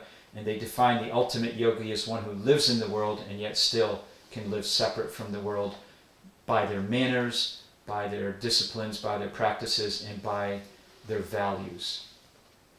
And so, for people who criticize Yogi Bhajan for teaching us yoga, in my mind, not to compare yoga to, well, let's put it this way. It would be akin to saying that Guru Nanak said you shouldn't go jogging or you shouldn't exercise and live a healthy life. Because, to the contrary, Guru Nanak said our bodies are a temple, and that we need to respect our bodies, and we need to be kind to our bodies in a way that we eat healthfully, that we live healthfully, and that we recognize that our bodies are the vehicles that allow us to experience God in this lifetime and allow us to serve God in this lifetime. And the more that we can keep ourselves healthy, and the practice of yoga helps elevate our consciousness, just like martial arts help make us strong in the practice of Guru Gobind Singh's times, and they give us great vitality. We all need vitality in order to face the challenges of life. Our practice of this yoga gives us that vitality to allow us to be the best Sikhs that we can be. So true. How are you going to serve if you don't? Yeah, we can switch it up. How are you going to serve if you don't have if you're in pain? Because yeah. And there's actually a couple questions I have about well, it's been argued that actually it doesn't say anywhere in the Siddhi Guru Granth Sahib. We're going to have to stop that. Okay, just wait. I'm just babbling. You can. Does it say anywhere in the Siddhi Granth Sahib about practicing yoga? No, about drinking alcohol, being a vegetarian. Not drinking alcohol, not being not vegetarian. True. It says it comments on, Kabir himself comments on it, on eating chicken. I don't know if I want this to be in the film though, because it might be. What do you think? I know. I'm just like talking. Figure that out later. But I can say this. Here's the thing, is that we observe the diet of what is served at the Golden Temple, which is where 100,000 people are served every day. That is Guru's langar. We live and we observe the teachings of eating the langar, the Guru Nanak's langar. The food that was included in Guru Nanak's langar. Yeah, I think you described what the yogic lifestyle is not for us. Maybe we should talk about what the yogic lifestyle is for us. Okay. Yeah, yeah, okay, definitely. Wait, let's not say anything juicy. We're gonna pause. Cut. Yeah, cut. Well, I did speak about it, about living beyond the polarity. Right. Oh, I love that. That was beautiful. I just meant the practical stuff. We don't Don't cut it. meat. I mean, Don't eat meat, and what else? What else do we do as part of the yoga? Have we talked about yeah, so sadhana? turn it off. Have we gone into... We can link that into the Guru's teachings as well. And sadhana is the core of all the Sri Singh Sahib's teachings. Happy to do that. It's the core of Guru Nanak's teachings. I'm letting you practice for next I week. don't think that we have a lot of good discussion on sadhana yet. Great, I'd love to do that. Oh, actually, no, you're right. In any time you want to throw in history about how it evolved in our practice, that's Like- always interesting. All right. I don't know if you have that. Well, I've done a little bit of it, but not much. I can. I have another question too. Yeah, go about, ahead. I need some water. Yeah. There's a glass on the toaster. That's my glass, and there's a water filter on the sink. Thank you, Amrit Mantra Singh. Is there a place in the Guru where it says where the 10th gate is? Yes, it's on the top of the head. It's known. It's a known thing. There's so many But things. But does it say it in the Guru? No, but it's known where it These is. are arguments that I have with my father. No, everybody. With your father? My With your father-in-law? father-in-law. No, who cares where it is? You're an idiot if you don't know. He teaches. No, I'll tell you the answer is the Guru's the answer. I'll tell you the answer to him. Yeah. you tell him your guru knew where it was because he's the one who talked about it. That's your answer to him. Your guru knew because he's the one who described it. Right. And if you don't know, then you should study and find out. Yeah, he says, nowhere in the Guru does it say it's on the top of the head. Then tell him to go figure it out. Really? Tell him he's an idiot. And he also, I mean, God bless him, God bless him. No, I know, if he's your father-in-law, so you can't say that to your father-in-law. But anytime I try to prove my point, he always has a counterpoint. Of course, but you need the serious exams. Here's the thing you need to tell him. You'll never answer the question head on. You always have to answer it at a diagonal, which means don't relate to half of the question. So here's the half of the question you don't want to relate to is where, because it is a ridiculous question. You don't have to tell him that. But the fact of the matter is that all the gurus knew where the 10th gate was. If you'd like to find out, why don't you go look into it? I don't need to tell you. If you don't believe me, don't take my word for it. Really. It's well known. It's part of the. There's all kinds of Hindu and yogic references in Sri Guru Granth Sahib. To the 10th gate, being at the top of your head. I mean, yeah. It's just a question for my own personal life. And I'm sure, actually, it's funny, because the whole thing I mentioned about Anand Sahib. Yeah. I was talking to one of the Sikhs in the Sikh community some years ago, and he was. We were having an aside, and somehow this topic came up, and I said, and he said to me, they don't read their Anand Sahib. They don't know Anand Sahib. Because it's right in Anand Sahib, the whole reference to the 10th gate. And he knew what it's talking about. And, again, what I'll say, I'm not shy about saying it all, is that the entire Sri Guru Granth Sahib is a yogic text. The whole thing is a yogic text. Oh, golly. This is Siri Singh's office. We have to be gentle.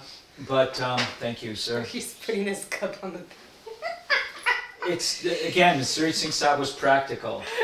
I love it. I can put it down here. No, all this is sacred fine. stuff. Even the the carpet is sacred. I don't want it spilling on the rug. Okay, that's the bottom line. That's more important than it not being there. Than the glass. It's okay.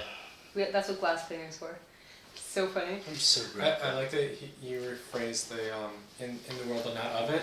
You said it one way the first time, and then you kind of rephrased it. I was thinking like the quote. It's also a Christian quote, so it parallels with how many of the faiths have that same truth line. Yeah. Well, the Guru talks about being dead while being alive. It's kind of the way they describe it, Right. and which is very, very interesting. Did I say that? No. Oh, I said it in the library. Should we turn the camera off? Tell everyone to know. But it's a tough concept. What are you saying? I said, should we turn the camera Yeah, on? that's fine. He gave a face. It's a tough Not today. concept to try to. He needs hair and makeup done. No, well, we can do it. But the turban is really nice today. It's like better than average. Can you clap for me? It's good, thank you. Okay, so as we were, the diet of Guru. Okay, sitting forward like this. And we wanted. It looks great. It looks. As long as you don't I feel it's like changed. Huh? As long as you don't feel like it's too. Oh, and can you talk to me? I know you're doing a lot of. I know. But when you do it, I'm like, well, yeah, that's a good thing. Maybe it's on purpose, but it is kind of unsettling. Okay, I'll talk to you for more. the audience. There's just a wheel. No, it's fine, right? Oh no! What are you talking about? He's just. It I'm looks sitting fine as forward now. forward. It's just different. It's but changed. It's just It's changed. good. I like it. Progression. Right, good. Thank you. Okay. Okay, so. So we have a couple topics we're on, right? One is what yoga is. What was the other one? The diet. Oh, we talked about that. Or the lifestyle of a yogi, what it is. Is that what you just said? Of our community's yogic lifestyle. Of our community. All right.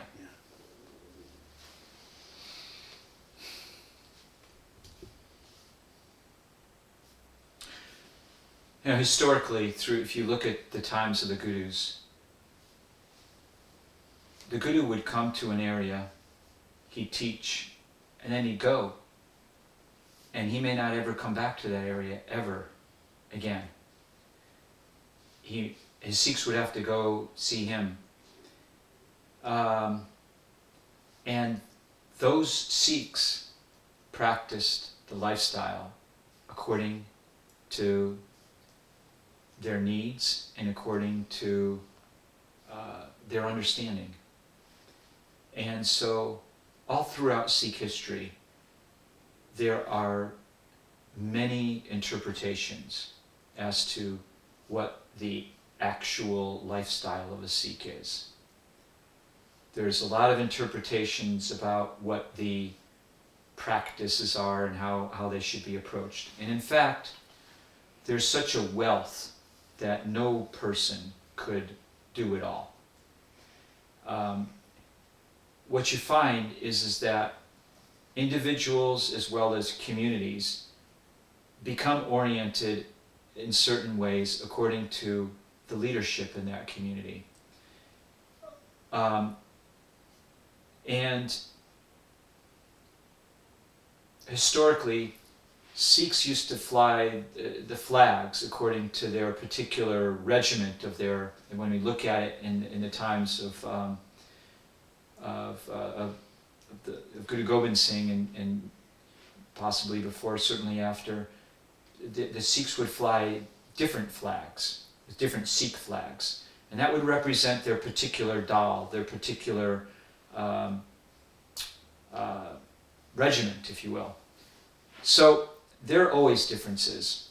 A lot of those differences were whitewashed out of the practices with the Gurdwara Act of the early 1900s, which brought the SGPC into being. It's my personal belief that there's a lot of good that came out of that, and there's a lot of loss. There's a lot of things that came out of that are not so good. But that is the way of life. It's the way of the world. But there was a need at that time to consolidate the teachings so that there would be a consistency of the basic practices. And before that, there were a lot of different practices. Some of those practices included, for many years, the Udasis lived and took care of and protected the Golden Temple during the time that the Sikhs could not live there because they were oppressed by the Mughal rulership.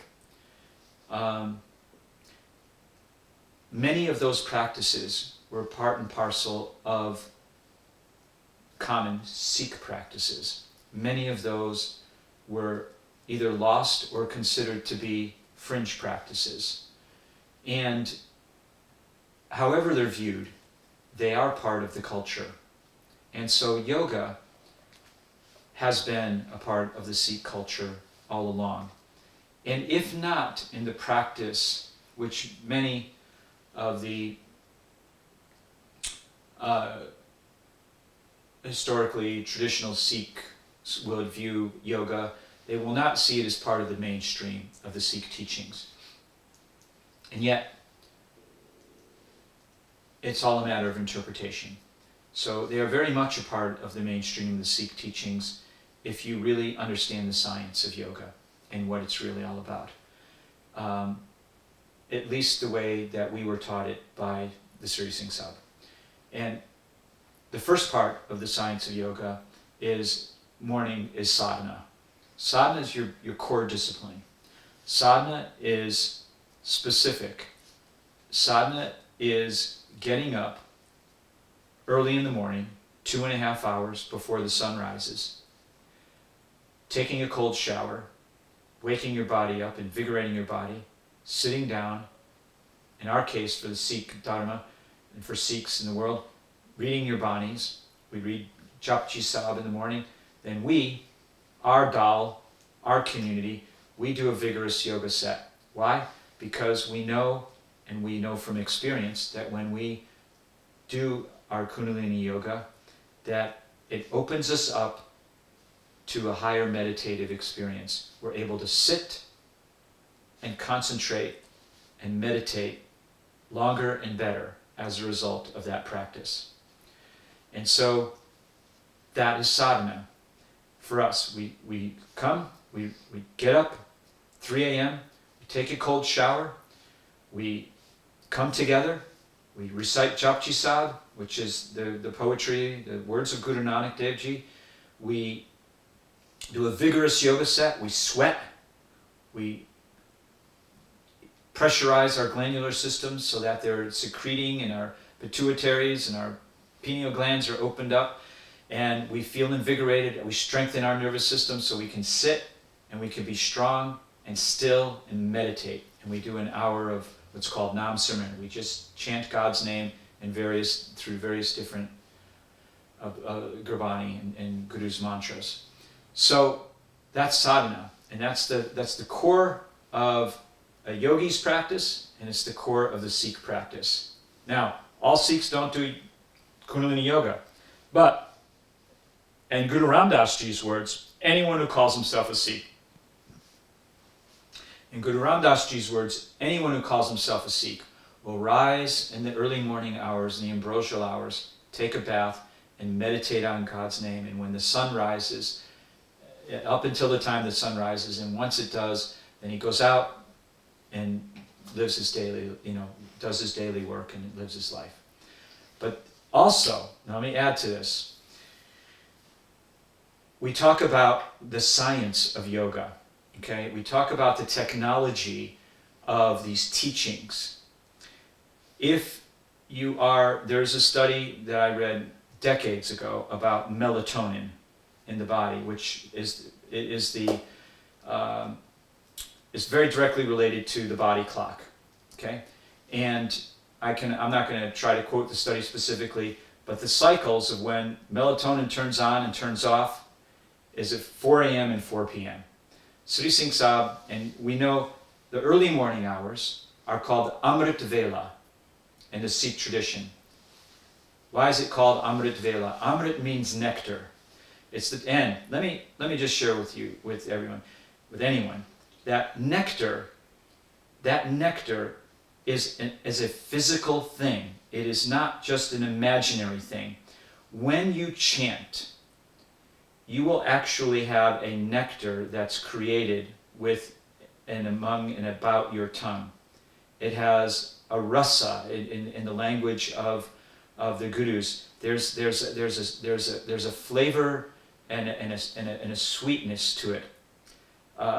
There's nad, ad, and svad, as Siddhi Singh Sabji described it. Nad is the vibratory frequency of the word. Ad is the very beginning, the creation, the very primal element of that, connecting up with the primal beginning. And svad is the sweetness that comes from that experience of chanting the nad. And that swad is the amrit.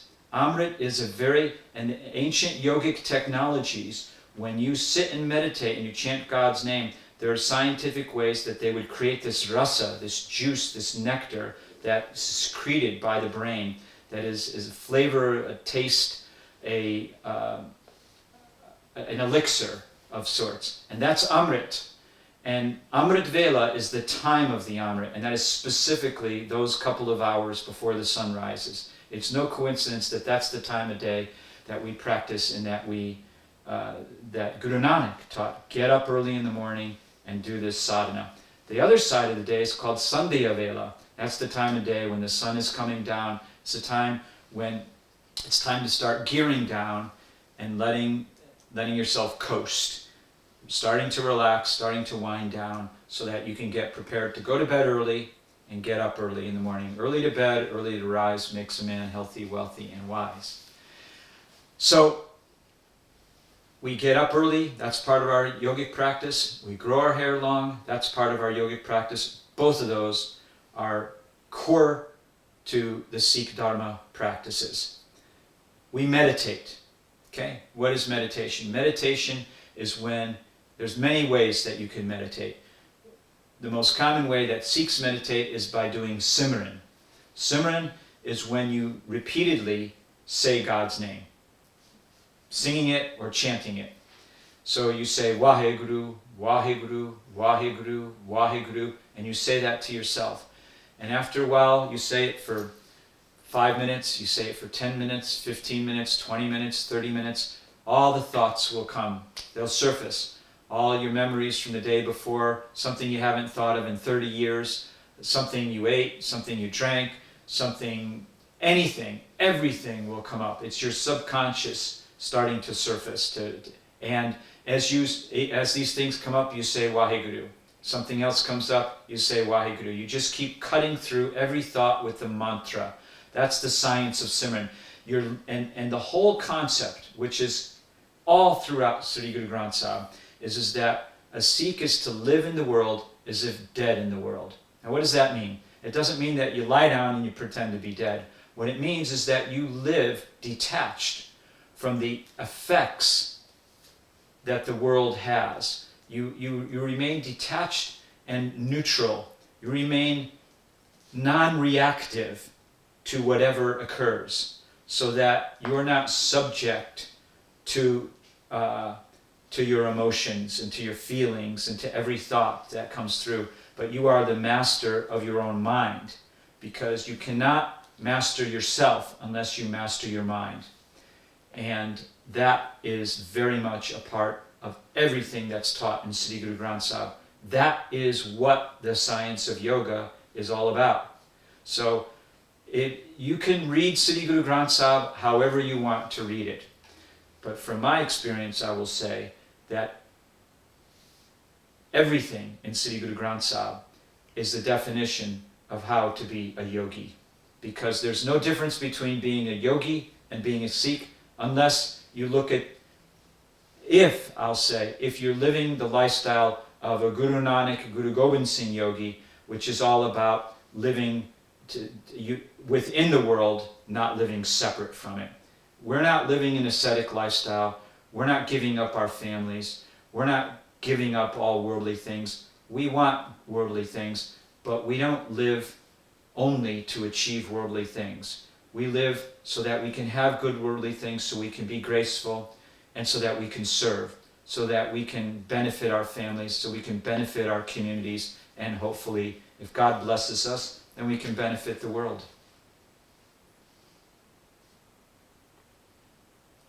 Beautiful. That's great. I have a question. You said, and maybe multiple gurus said this, I'm not good at my guru knowledge that much. You said Guru Ram Das says to rise before the sun. Didn't Guru Nanak say that as well? Sure. Amrit Vela Sachanao Vadiyai Vichar Traya Japji Sahib. Exactly. That's It's one of the first things in Japji Sahib. Amrit Vela Sachanao Vadiyai Vichar.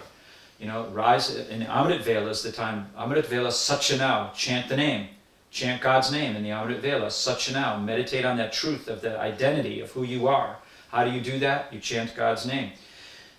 Vadyayi Vichar, Vadyayi, that greatness comes from Vichar. Vichar is that very inner contemplation, that very inner connectivity that you make, or that connection that you make with the source of your origin, that very connectedness that you make with what truth is. Truth is beyond time and space. Truth is beyond circumstances. Truth is throughout all of time. And that Guru Nanak says, Ad Sach, in the beginning there was truth. That's the very beginning, before there was anything, before even creation, there was truth.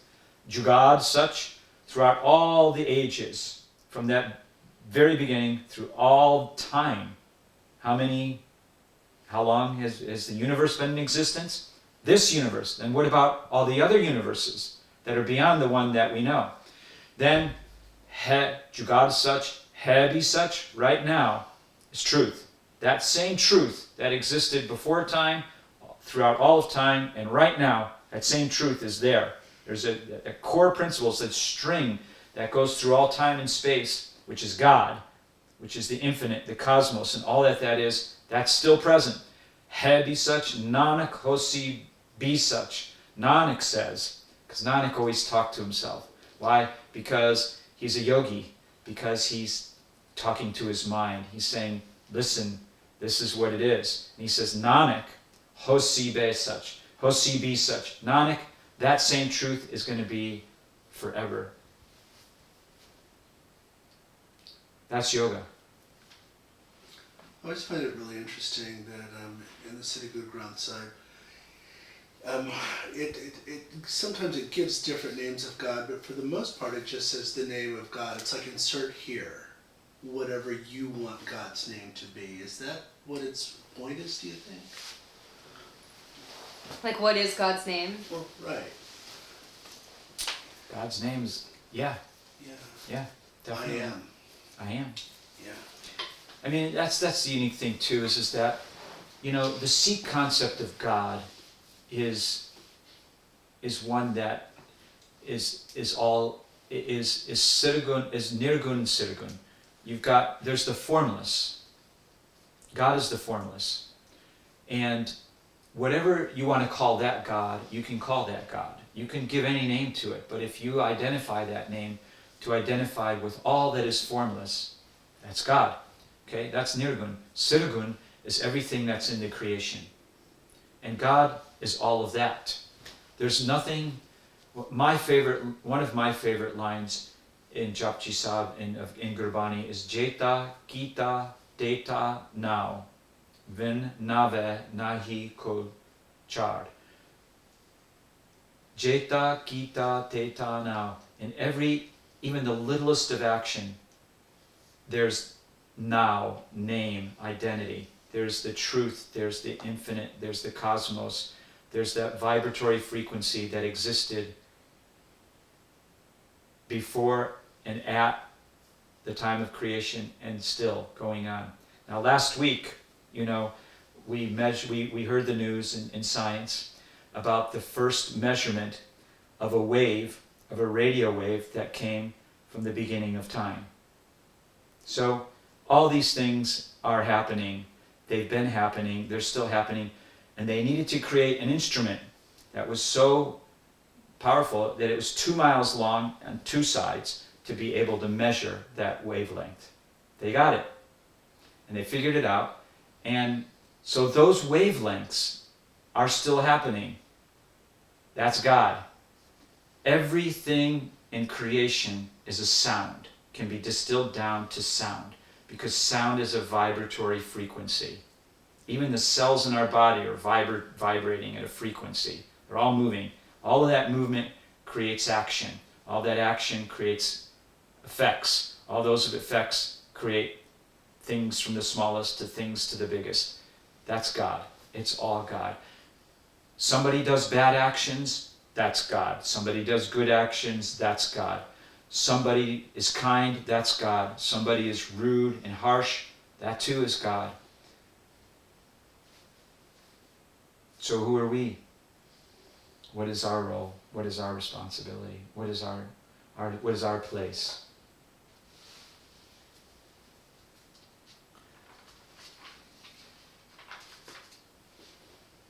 I'm just sharing what I learned from Kirtan Singh, Bhai Sahib Harbhajan Singh, Khalsa Yogi Ji. He's very proud of you. I'm very grateful. I think it's really interesting how we're doing the interview in the Kirtan Singh Saab's office, and it's just like, and you're speaking about the City Good Ground side, which is exactly what the Kirtan Singh Saab did, and so I think there's no coincidence, right? It's very relevant. It's profound. I was wondering if you'd did we touch about how the Kirtan Singh Saab was a student and servant of the Guru? Yeah, I could. Yeah, that needs to happen more. That's so that the could get into biggest- seva. I haven't talked about seva yet, so I can talk about seva. Okay, let's Okay. do it. There are 4 pillars in the Sikh lifestyle: Bana, Bani, Seva, and Simran. One more time. Bana, Bani, Seva, Simran. Sri Singh Sabji said, you have to do your banis in order to have the courage to wear bana. You have to do Simran in order to have the strength to do seva. What are these 4 pillars? Bani is the words, literally it means the words of the Guru. Bani are the words of the Guru. when we speak the words of the Guru, when we recite, when we repeat the words of the Guru, we in essence become the Guru, because we're speaking those words, and whatever we speak becomes who we are, becomes our consciousness. That's who we become.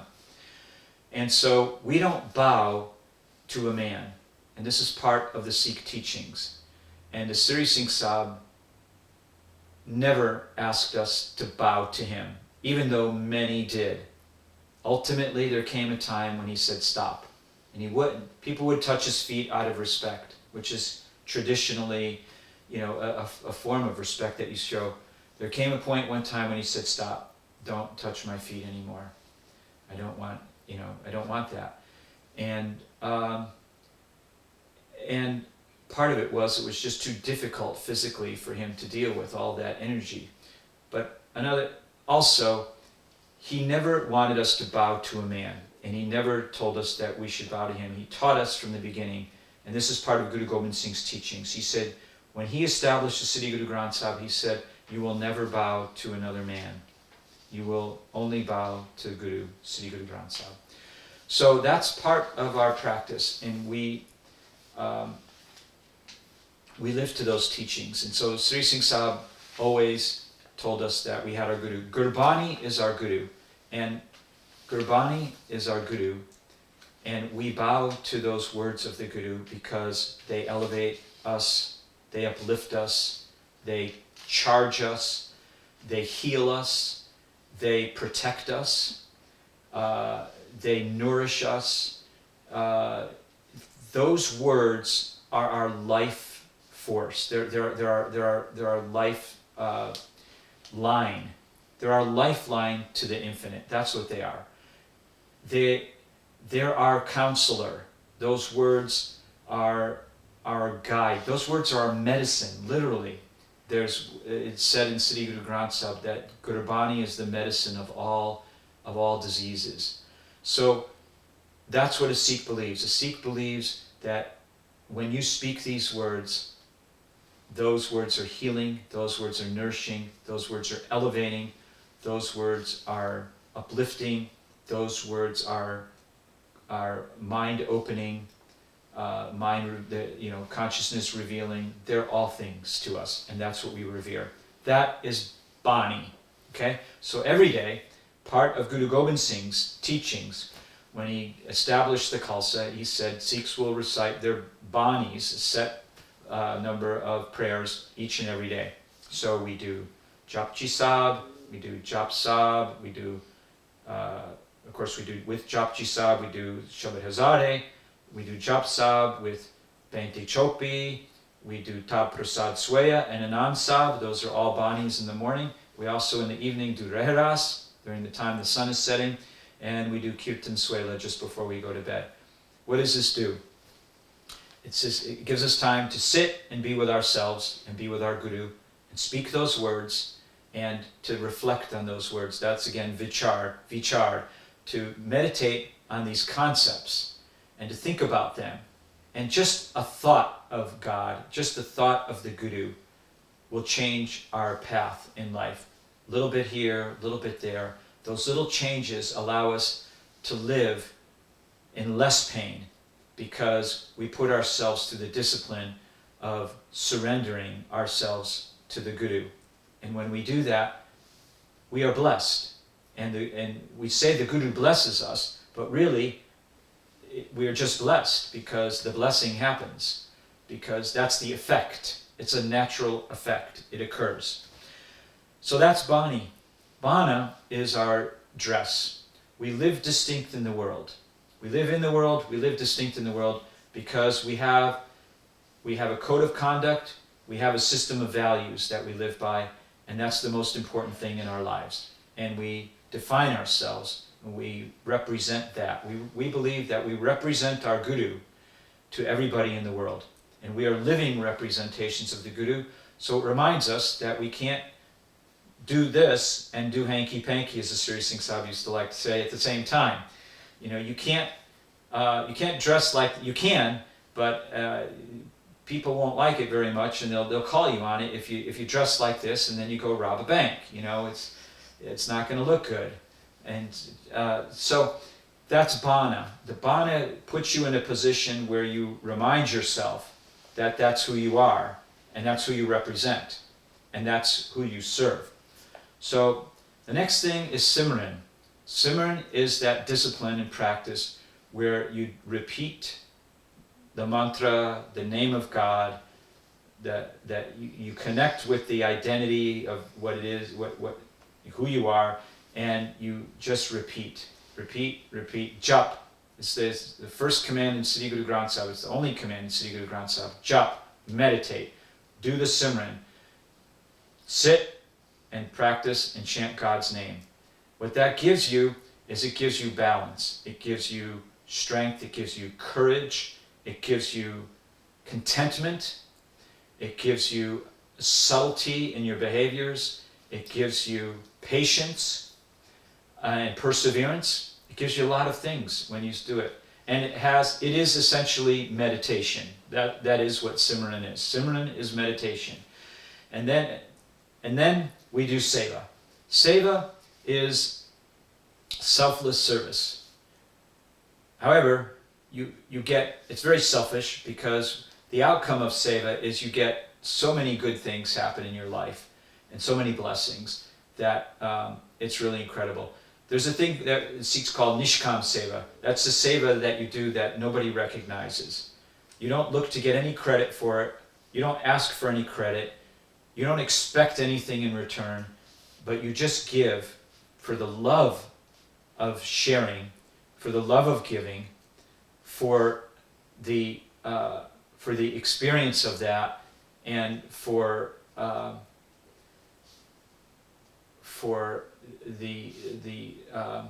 the total blessing of that, and that's seva. Seva is selfless service. Is when you can do something for somebody else, and there is no set seva. There's no one thing that is seva. Seva is when you do something for someone else or for something else. And in our way, when we serve the Guru, when we serve the Guru's missions and the Guru's purposes, which is to wish goodwill to all, when we do the free kitchens, or when we clean the temples, or there's all kinds of seva projects, doing good in the world, that's seva. And when we do that, we get elevated and uplifted. And the Sri Singh Sahib was the biggest sevadar of the Gurus. And the Sri Singh Sahib Ji was his entire life, and this is what the identity of the Sri Singh Sahib was all about. He came to the United States, he said, to create teachers. He came to teach people. He came to serve people. He came here to help the youth get off drugs and experience a natural high through the lifestyle and practices of yoga and meditation. That was a service. And it worked.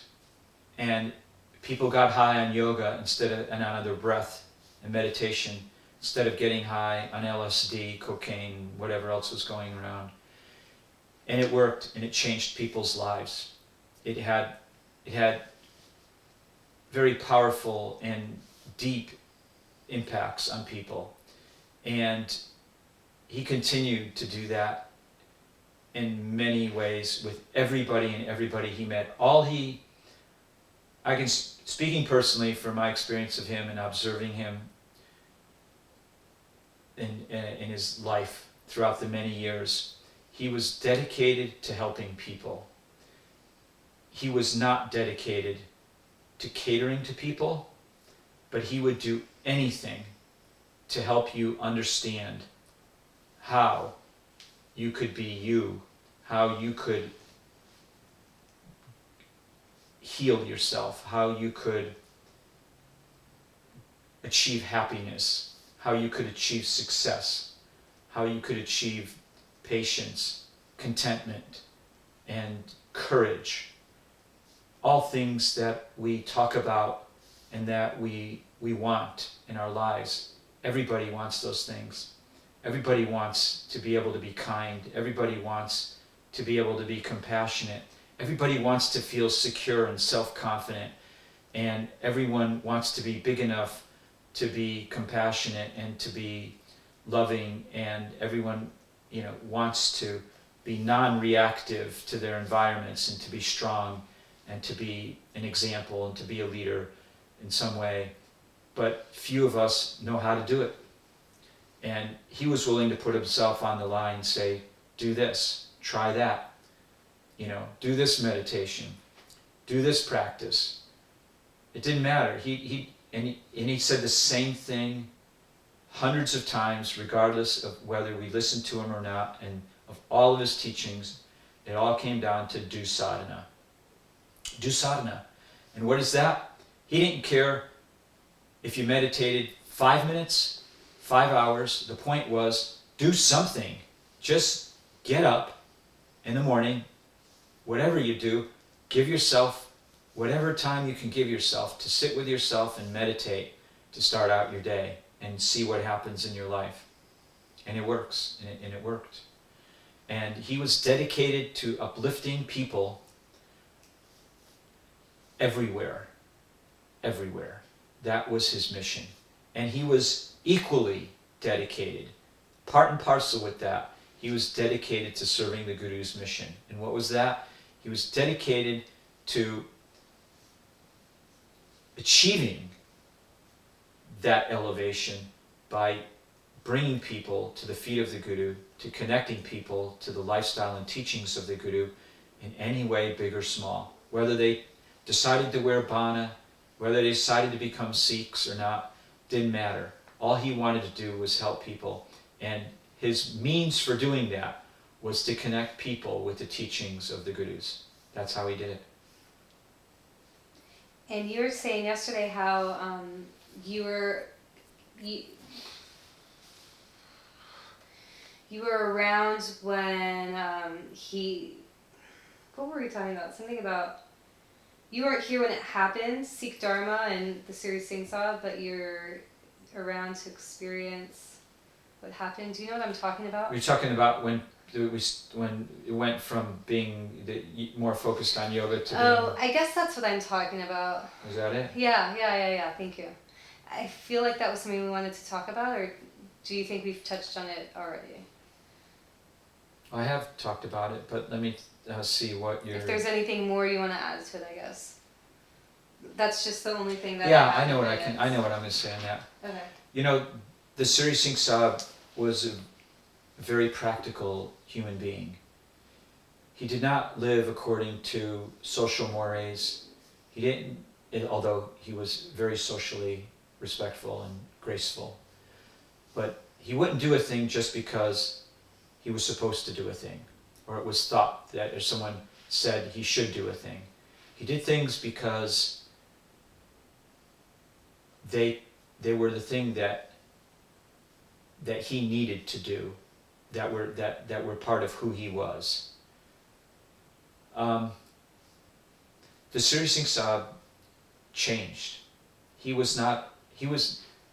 he was in 1969 is not the same person he was in 2004 or 2003. He changed every day. You can't be the Siri Singh Sahib and not change. You can't live a life of happiness and contentment unless you can adapt and change. And you cannot serve to the degree that he served without changing. And he constantly was reinventing himself, but not in a way that we think of. He wasn't changing his identity every day. He wasn't changing, one day it's this and the next day it's that. It wasn't that. He was developing. He was evolving in his relationship with his own guru. He was practicing the things that he was teaching us. That's the thing. He wasn't just telling us to do these things. He was the ultimate student of the things he was telling us. All he's saying is, this is all I know. This is what works. This is what I have. And here it is. So when developments happened where he started to put more of his focus and concentration on the specifics of and that deeper elements of the Sikh lifestyle and practices, a lot of people had a hard time with that. They had a hard time at several levels. Because they saw it as religion, and they have a fear of religion because of all of because of all the negative experiences that so many people have had associated with religions, organized religions, you know. So, what's different? What's different is that the Sri Singh Sahib never lived. He never practiced this lifestyle as being a part of an organized religion. He practiced this as an organic part of his daily life, and he lived it, in my opinion, the way it was taught by Guru Nanak, and he taught it that way. He didn't teach it as a dogma. He didn't teach it as a religion the way we think of it. It wasn't sin and hellfire and damnation. It wasn't, if you don't do this, you won't reach liberation. It was all about being true, living a truthful life, and having that impact you. Sana. What are you gonna do? One thing I'd like to talk about is one of his quotes, that you don't make your living on the back of your students. It's just so I have a reference, like Well, he 4 didn't. minutes later. I'll say that. I'll talk about that. You want to go down there? Yeah, It's on my you know to-do more list. about that than a lot of I people. just changed that one yesterday to years ago. 2 years later. I missed what? No, Okay, so so we're going to talk about you don't make a living off the back of your students. Oh yeah, that's a thing. Are you comfortable talking about it? Okay. yeah. You're a householder. We're household. Okay, go ahead. That's right. Yeah. So the Sri Singh Sahib lived what he taught. And he did not believe, for example, that himself or anybody else should make their living off of sharing these teachings. Whether it was, in his example, teaching yoga and meditation, or whether it was those of us who were becoming student teachers. What he wanted was to make the teachings available. He taught us that there should be an exchange, that if you come empty-handed, you leave empty-handed. There has to be an exchange for any kind of spiritual endeavor. That's why no matter where you go, you make an offering to that which you revere and what you respect. There's a longer and older tradition to that, and it comes from the concept of love and devotion. When you love someone, you bring them a gift. And it's a sign of your appreciation. It's an expression of your love. It's an expression of your deep gratitude. And we do that with our friends and family. It's a common gesture. When you bring an offering, you receive a blessing. And that's part of the ancient teachings, and it's part of human culture. If someone's going to express hospitality and they're going to take you into their home, you bring them a gift. It's normal. So in this lifestyle, we do that. If we went to the Sri Singh Sahib for a class, we would pay for that class because we wanted to receive not just the information, but we wanted to receive the core elements of that teaching and all the blessings and gifts that came from it. There was an equal and fair exchange. In the early days, the Sri Singh Sahib, when he was known as Yogi Ji, he would go out and he would tell the students to go put money out in the parking lot and outside of where he taught so that they could pick something up and come in and give it to him, make an offering as part of their teachings, because he felt that was part of the Guru's teachings, and that was important for people to learn and to derive the benefit that comes from that, because you have to give to get. That's what that comes down to. And as far as that goes, he always believed and he always taught that we should all live the lifestyle of a householder, which means that we have work and we do that work and we make our livings, so to speak, through that work. And we don't just make our livings by teaching. We don't live off of our students, because for two reasons. One is if we do, then we're going to find ourselves in the position of compromising in order to please our students. A little bit here, a little bit there. We're going to say something just to please somebody instead of conveying the teachings.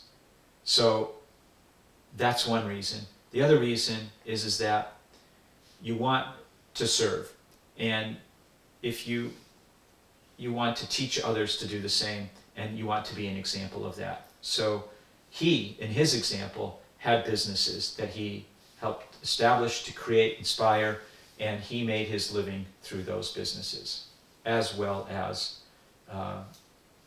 through his teachings.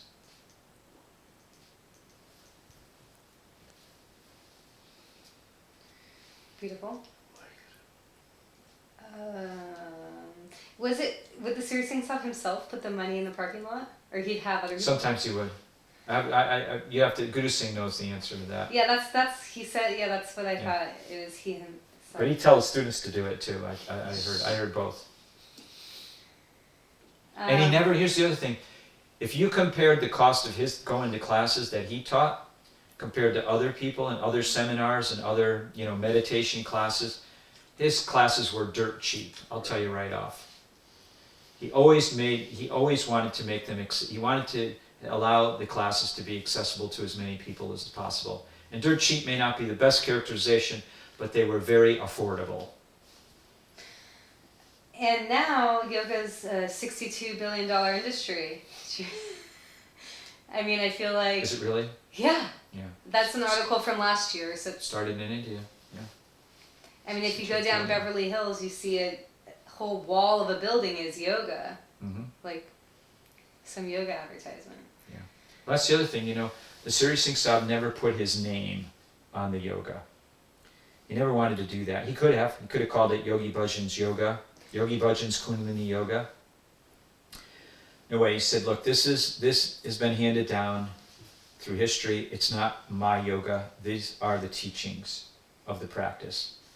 And what he cared about most was the integrity of those teachings and maintaining them so that they would continue to be taught in a manner and in the way that proved to be effective, which was the way they were taught by him. But it kind of doesn't it? People say Kundalini Yoga as taught by Yogi Bhajan. They say that for this reason. They say Kundalini Yoga as taught by Yogi Bhajan for the reason that there are many people, even during his lifetime, who chose to go and make up their own thing. And it's well known that this is a kind of practice that if you mix and match stuff, you may find the effects to not only be possibly not effective, but they could actually be destructive and harmful. And so he was very concerned that people would adopt practices by changing those practices, things that could potentially they would end up putting themselves in harm. And he was concerned not to do that. And so now we have a organization that represents the body of those teachings, and it's important for us, for those teachers who are certified under the mantle of that organization, that it's understood that these are people who have studied and are maintaining those specific practices as compared to doing something that otherwise would that would be considered different or inconsistent with the original teachings. Okay, thanks for the clarification. Okay? Yeah. So we did that, he didn't. That's us. Right. He didn't do that. What's her name? Namkar? Namkar? How did you know? Well, because I couldn't choose the one. She said that he said, we need to standardize this. I guess because there was teacher trainings, and some days teacher trainings would be 1 weekend, and other times they'd be 2 years long. And he's like, we need to kind of standardize this. Yeah. That's what she said, but I think it was appropriate to what was happening in the time. Right? Yep. Yeah. It is 4:00. It's 4O something. Actually, I don't have little Roman numerals, so I have to guess. Do you feel like you have everything you need? I feel like I have a lot of gold gemstones. Golden gemstones, I don't know. Is there anything that you'd like to add that you feel like you did not add? That you didn't get to talk about, or that you didn't get to talk about a lot? I didn't talk about the impact he had on my life. I don't know that I need to. Oh, I'd love that. Can you talk about that for our mentor? Can you talk to our mentor? Can I talk? Go ahead.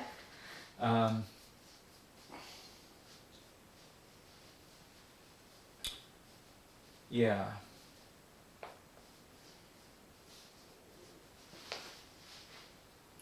It's really difficult to describe and to put into words what it was like to meet and to come in contact with Sri Singh Sahib Yogi Bhajan.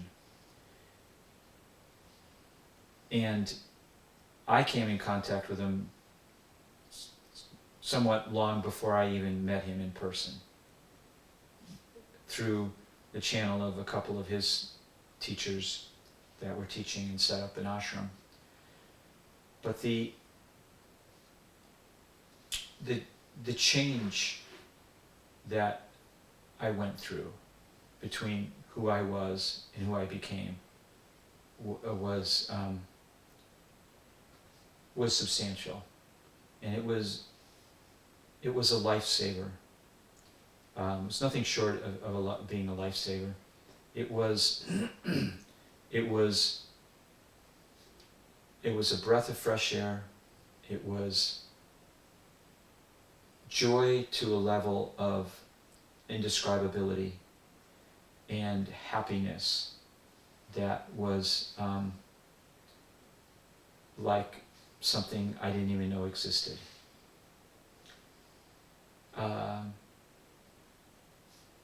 And so there was, and I remember after I started living this lifestyle, I went to visit one of my old friends, and I was sitting in the room with his father, who knew me growing up for a decade, and he said, "I don't know what it is," he says, "but you've changed. You're very different." And it was a compliment. He was saying that I had calmed down, that I had become more stable, more relaxed. He described it, I don't remember the exact words, but he said, you have changed. And everybody you meet and everybody you met that you used to know before, that you met after, they would tell you, "Oh, you're so different." And it was always complimentary, except for those people who were so afraid of it and so confronted by it, or personally affronted by this bana and wearing this, that they just couldn't relate to you anymore. And that happened. So there's a lot of sacrifice that went on. And I remember this. I'm going to pause for just a minute. There you go. Thank you.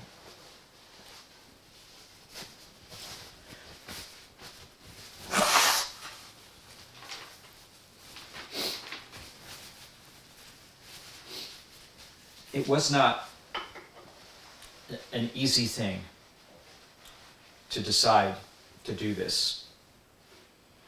And it wasn't, and yet, to contradict my own self, there was no, it wasn't even, there wasn't even a thought to it.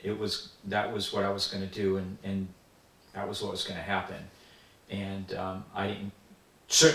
I questioned it for a long time. I asked hundreds and hundreds of questions of everybody around me, and I went through a whole process of making a decision. And finally, on New Year's Eve, 1977, going into 1988, I sat with myself and I said, I'm going to make a decision about whether I'm going to do this or not.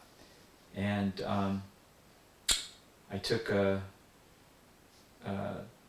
did an I Ching reading, which I was in the practice of doing, and it was, and the hexagram that I got was change, and that was the last I Ching I ever took.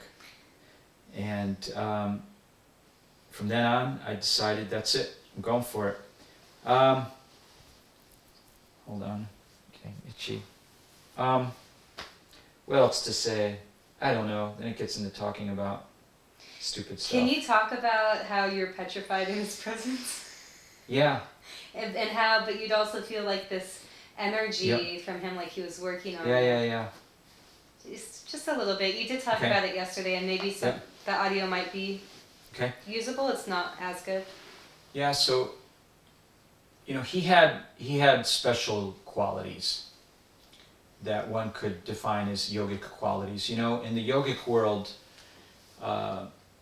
it's not unusual that these people who practice yoga to a great intensity would develop what they call siddhic powers. That's an ability to control the elements in certain ways. And in a lesser way, it's known commonly more to those of us in the esoteric realms. It's akin to people who are healers. If you ever have been touched by a healer or someone who's a really great chiropractor or massage therapist, you'll feel the warmth and the heat coming from their hands. And it's greater and it's more noticeable and it's hotter than those who may not have those skills and abilities. It's chi, they call it, in Chinese, and it's prana, in the yogic context. Well, the Sri Singh Sahib was an incredible healer. And there are many, many people who've had the privilege of having him put their hands on him and be healed in various ways, all different ways. And there are many people who have witnessed this. And oftentimes, when you were in his presence even, he would work on you, if you will. And you would be sitting there, and all of a sudden, you'd start feeling warm, kind of like under the heat of a heat lamp or something. And you would just get warmer and warmer, and it was rather uncomfortable. But that heat, as you learned and you grew to experience, was him healing and working on you. It was his actually performing that healing, extending the healing energy to you. And it sounds, to my own ear, rather strange. If I had not experienced it, I wouldn't know what I was talking about. But having been there and having experienced this, I can tell you that it was visceral, it was very real, and it was helpful. I did, for a while, the Sri Singh Sahib gave healing sessions at the Khalsa Medical Clinic. And he would bring people in to do hands-on healing with them. Sri Brosa, my wife, was his nurse, and she attended all of these sessions. She was in the room with each person that he treated. And she had done a few of these treatments, and she told me, you've got to go get one of these treatments from him. Because people were saying that they had these most amazing, incredible experiences. And in my mind, I was never one of these people who had, any of these. I did have, these out-of-body experiences or, transcendental experiences. I had them in small ways that were very real, but none of these, big things. Like one of the things she said is he had to find somebody to drive a car because they couldn't drive home, after this session, because they had been through such an experience through this healing, and their auras had been so, impacted. Well, so I had this session with him one day. He calls me up and he says, I was supposed to meet him at 10 o'clock, and he calls me up at about 8, and he says, Kirtan Singh, very politely, he says, would it be okay if I changed our appointment to 9 o'clock? And of course, it's like, get out of here, are you kidding? Of course, So I do it at midnight. It didn't matter, whatever. So I did, I went, and he says, and by the way, I want to go to Gajinder Shah's house afterwards, and would you drive me? And I said, yeah, sure. So he says, so come, bring your car, and then, we'll go out there. So I sat in the room, I sat next to him, I'm in a chair, he's sitting here next to me, He has his hand on my knee. He says, okay, detach. I'm looking at a mandala on the wall. He says, detach. Detach. He keeps saying, detach. I'm like going, what do you want me to do? He says, detach. And then I'm like, okay, am I doing it? I don't know what I'm supposed to be doing. He says, just go down, meditate to the, I didn't say those words to him. I'm just like thinking to myself, I don't know if I'm knowing what I'm supposed to do here. He says, just meditate on the base of your spine and detach. Just go deep. Detach. I'm sitting there, 8, 9, 10 minutes go by, and I'm like, I'm trying to detach. I don't know if I'm detaching. I'm looking at this mandala. Okay, I'm meditating on the base of my spine. All right, good. And he says, okay. And he puts me in some mudra, I can't remember, something with my arms. Maybe puts his hand on my shoulder. It was about a minute went by. He says, okay, lie down, face down, right here. So he puts me down on this, there was a bed in the room. He has me lie face down in the bed. And I lie down in the bed, and I'm like, the whole, it's like everything was spinning. It was like, but it wasn't like spinning dizzy, but something was going on. I had no idea what it was. And I'm lying there face down, there for about probably 15, 20 minutes. And then my wife comes in and says, okay, come on. So I come out, I go out and I sit down, and he's sitting outside, and he says, so how do you feel? I'm like, good. And he says, okay. And I knew something was going on, but I was so, my aura had been so impacted by this thing that my magnetic field was just going through like a major adjustment. And I only know how to explain it that way because that's the language that I have to explain it. We know that we all have an electromagnetic field that's called our aura that surrounds us. Every object has an electromagnetic field, animate or inanimate. It has an electromagnetic field. The healer goes in and he engages and goes into that electromagnetic field, and he starts stirring it up. He starts moving things around. He starts shaking things up by heat, by whatever method he or she does that. And he was pouring on the heat, putting on this effect, and literally when I was done with that, I could not drive. I could hardly walk, let alone, I wasn't dizzy, but I was almost like, it's hard to describe, but I was like in a space that was this big, but outside, the context of outside space was all different. It was like massive. It was like I might have been like 50 feet wide or something, but I was in this little space in here. And so everything was very different, very disoriented. And he says, you can't drive.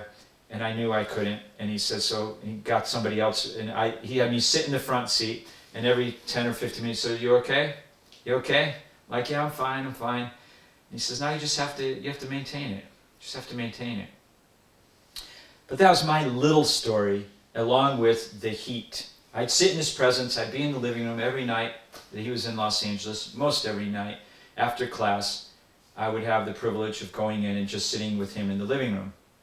And he expected that. He expected me to show up because I was a Savidar of his. I was responsible for doing whatever it is that he wanted me to do in the community or around the Gurdwara or for him personally, whatever it might be. I had one time in the early 90s, he assigned me to bringing langar to his house every night. So I was just, every night he had 10, 15, 20 people at his place. And I was responsible for providing the food. And so I would come every night, I'd bring the food, and then we'd go, the nights that he taught, he'd go and teach class. Sometimes I'd drive him to class. Sometimes I'd be on security, sometimes I wouldn't. And then I'd come back after class and, he'd be, talking. And, most of the time, I read a quote of the Sri Singh Sabs. He said, I never looked in my teacher's face. I never looked at his face. And I never asked a question. A student never asks questions. And somehow that point about not asking questions is something that I practiced. And so when I was in the Sri Singh Sahib's presence, I would not ask questions, with rare exception, and those exceptions would relate to not about me. I would never ask questions about myself or about my life or about my needs. I might ask him, do you want so-and-so to go with you on this thing or something like that. I get clarification on something that he had asked me to do. And I try not to do that wherever possible as well. But when there was no option, sure, then I do it. But commonly, I would not ask questions, and certainly not about myself or my life. Because if he had something that he wanted to address, he would tell me. I didn't have to ask. And he was addressing that constantly, every moment I was in his presence. Sometimes he would never say a word. Many times I would walk in, usually he'd say something like Kirtan Singh, Satnam. Often he wouldn't, He'd often say, oh, Kirtan Singh, and kind of acknowledging I brought langar. And that was always very nice, but that was it. But then oftentimes that never happened. And I'd sit there for an hour and a half before class, not a word. I'd go an hour and a half after class, not a word. And I'd leave. That was it. That was the day. And that was true for a lot of people.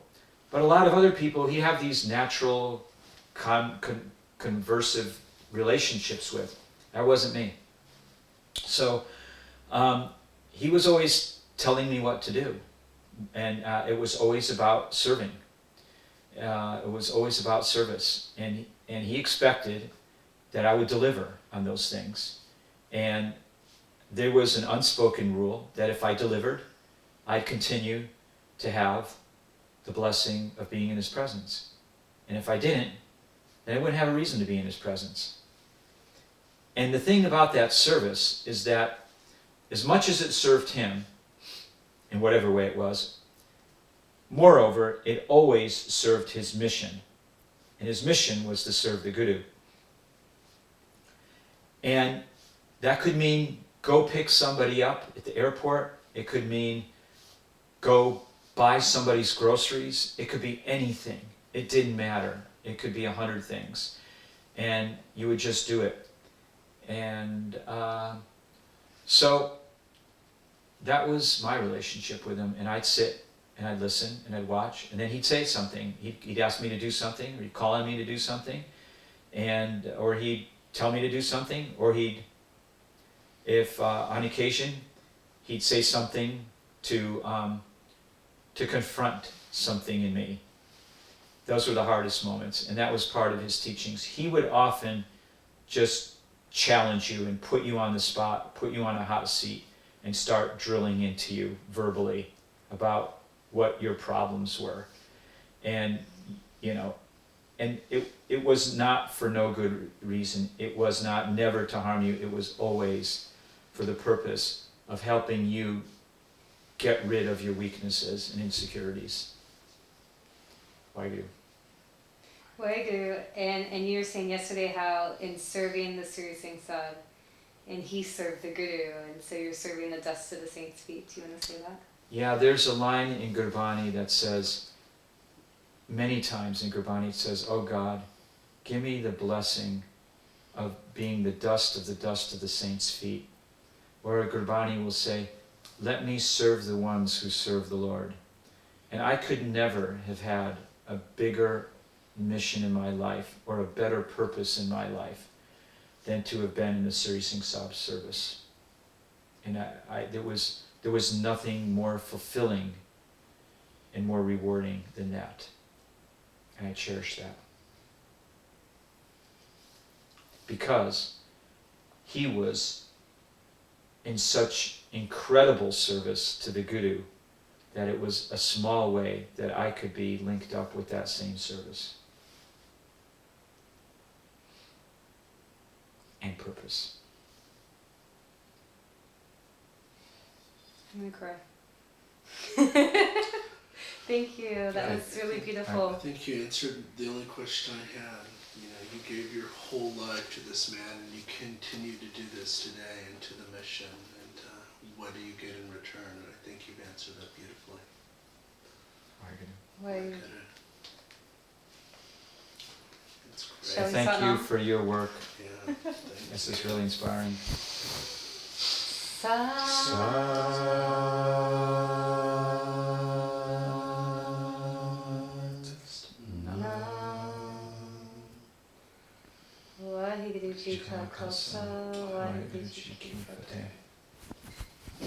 Thank you, Kirtan Singh. Waheguru, if I can be of help in any other way, in any way, I would love to be. And I'd love to see some of this stuff maybe, and if there's a way I can guide it or just give feedback, I'm available. If there's anything I can do, let me Well, we're know. close by.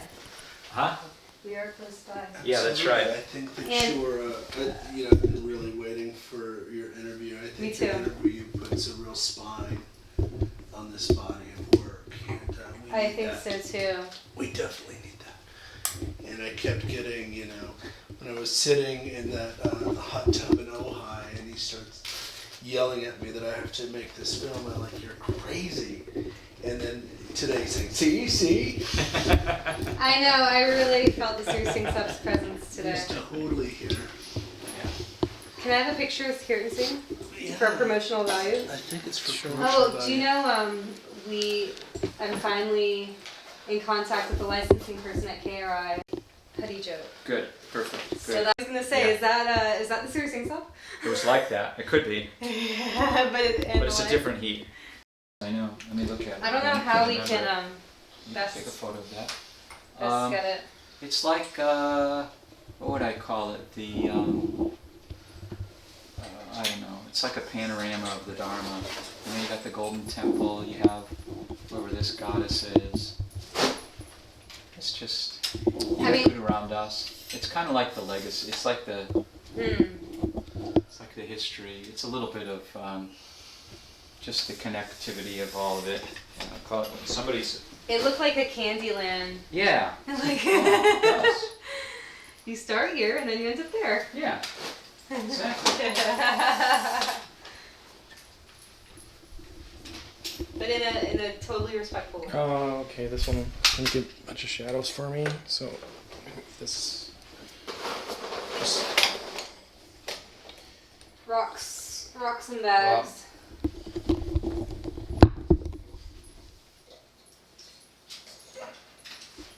Just go back. It does, the Matthew side.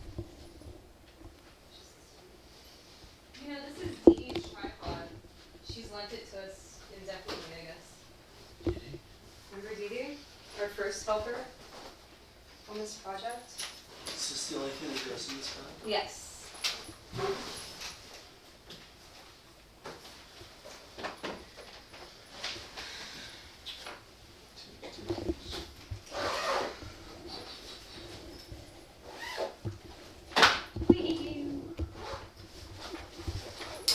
Are you reading it? I read it. Nice. It's not very long. Yeah. It's nice I and was- easy. Yeah, I was surprised actually. Hadikidin was nervous about Shakti, but Shakti's like, yeah, I know, I have to sign the thing. You know, so easy. Even pictures, I got pictures of her and she signed those. I'm like, yeah, of course. And if you have any pictures of yourself, besides that one picture that I sent you, that's the only picture I have, just, you said you had that newspaper article and just Oh, that. any old That's pictures of not you. even Sikh there. No, I know. Oh, I Well, know. that's I have a why. great It's picture. great. I have a picture of me in the early days, We sitting would on love my that. accordion case in an interfaith event in Reno. Perfect. We I'm all want that. slouched over, but Also, nonetheless, Kirtan Singh. I know there's so- another picture of me. I'll see if I can find that one. Well, we're doing a short video on Krishna, and so we're including her, Doing a short Broadway video days. on her, like for her. like Shakti. We did that short piece on Shakti. Remember? Okay, right. Is a kind of promo thing. Yeah. To Uh-huh. to promote fundraising. So Yeah. we're doing one on Krishna now, and so she's like, I used to be a dancer, and then we Right. show her as a dancer. Oh, right. Right. On Broadway. And I found a Library of Teachings episode of Sir Singh Sub saying, Krishna's hot stuff. she used to be famous, Broadway actress. Did she tell you anything else? Did she tell you about any other of her acting roles? That's okay. It's all right. Crickets chirping. That's it. What? No. Not so glamorous things? Yeah, it's okay. Don't mention it. So funny. Well, Was she on the boat? there was there was one picture that was interesting. So anyway, Yeah. For many of us, it was In the back. art that was going to be, our artistry was going to be the with other greatest, highest purpose of our lives. Right, I know, right, you too. That's what it was. It became the guru. Mhm. A la Siri Singh Sao. And Giovanni Kirtan is a big part of our Yeah, that's of right. what we do. And it's a good thing we have these musicians. Even though I know anyone could do it. What do you mean? Right, so that chair's here. Oh, okay. I'm just trying to see what chords I have to wrap up. Okay. I can't see what's happening. Ooh, light's different out here. You're gonna have to color correct this out here. Sorry. That's okay. We take the light bulbs out, right? Please take the light bulbs out. There's a Trader Joe's red Trader Joe's bag, and it has the boxes that you put the light bulb in. You know the cardboard boxes?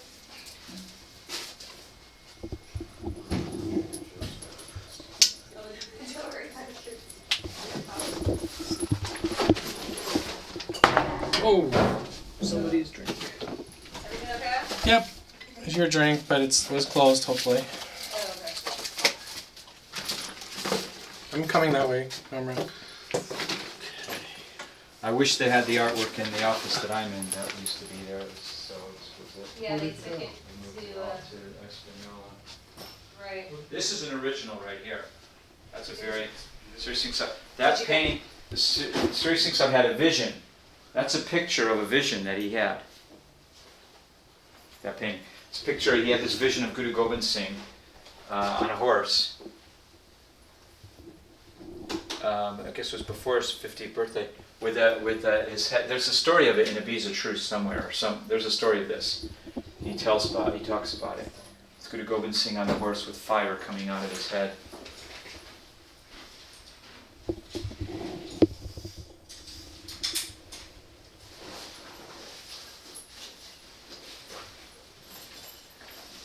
You should also see here, this is very important over here. This is a brick. Hold on, I'm going to do this. This says, but if her family's home is Anandpur Sahib, this brick is from the wall of Guru Ka Mahal house of Guru Gobind Singh Ji, January 1982 Yatra, Anandpur Sahib, India. You want to get a picture of that? Sure. And we're just filming the whole thing, Mm-hmm. right? Yep. It's just continuous. Beautiful.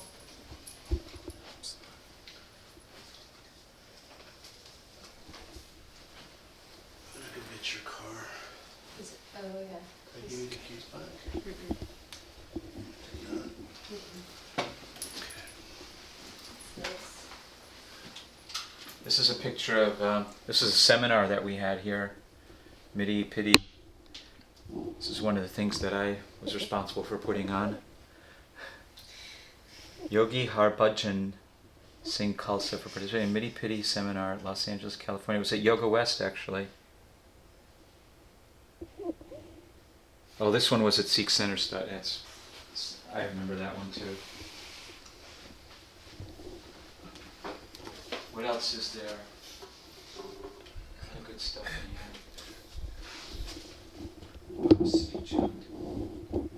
That's another one that some people are silly about. Overly into. Oh, or think, Or choose to focus on that as like a negative about our community. yeah, I know but in part it's because some of us are, in my opinion, overemphasizing it. Oh, ha ha ha ha ha. People are But like, no, oh, but isn't Baba there- Siri. He taught about it. But he there's a didn't Baba Siri Chand altar at the New Mexico. an altar. Though there's a statue of him. Yes. Yeah, one in like a cove. Yeah, there is. It's I true. know. It's true. So I mean, Someone made it. And know. then someone honored it. I mean, and we have the Mother Mary But in he's front, not. and we have Mary Yeah, there. he's not. Yeah, that's Kuan Yin. Oh. Oh, maybe it's Mary. You're right. No, it's Mary. You know, he did a lot of things, but it didn't mean it was central to the practice. He just honored all the teachings that were really good. Really, time goes by fast in this thing, huh? Except it's a long day for you. time is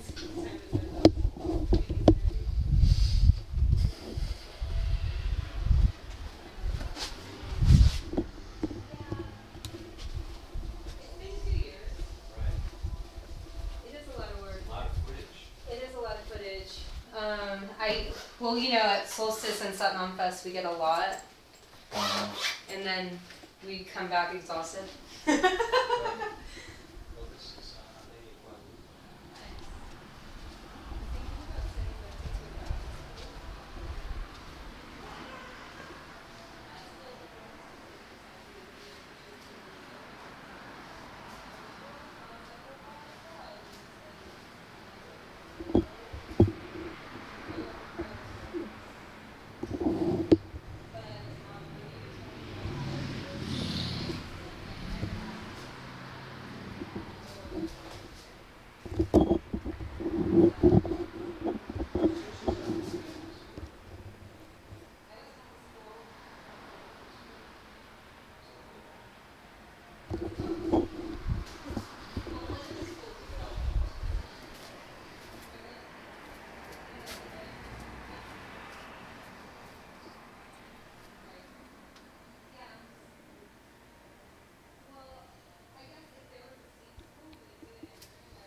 so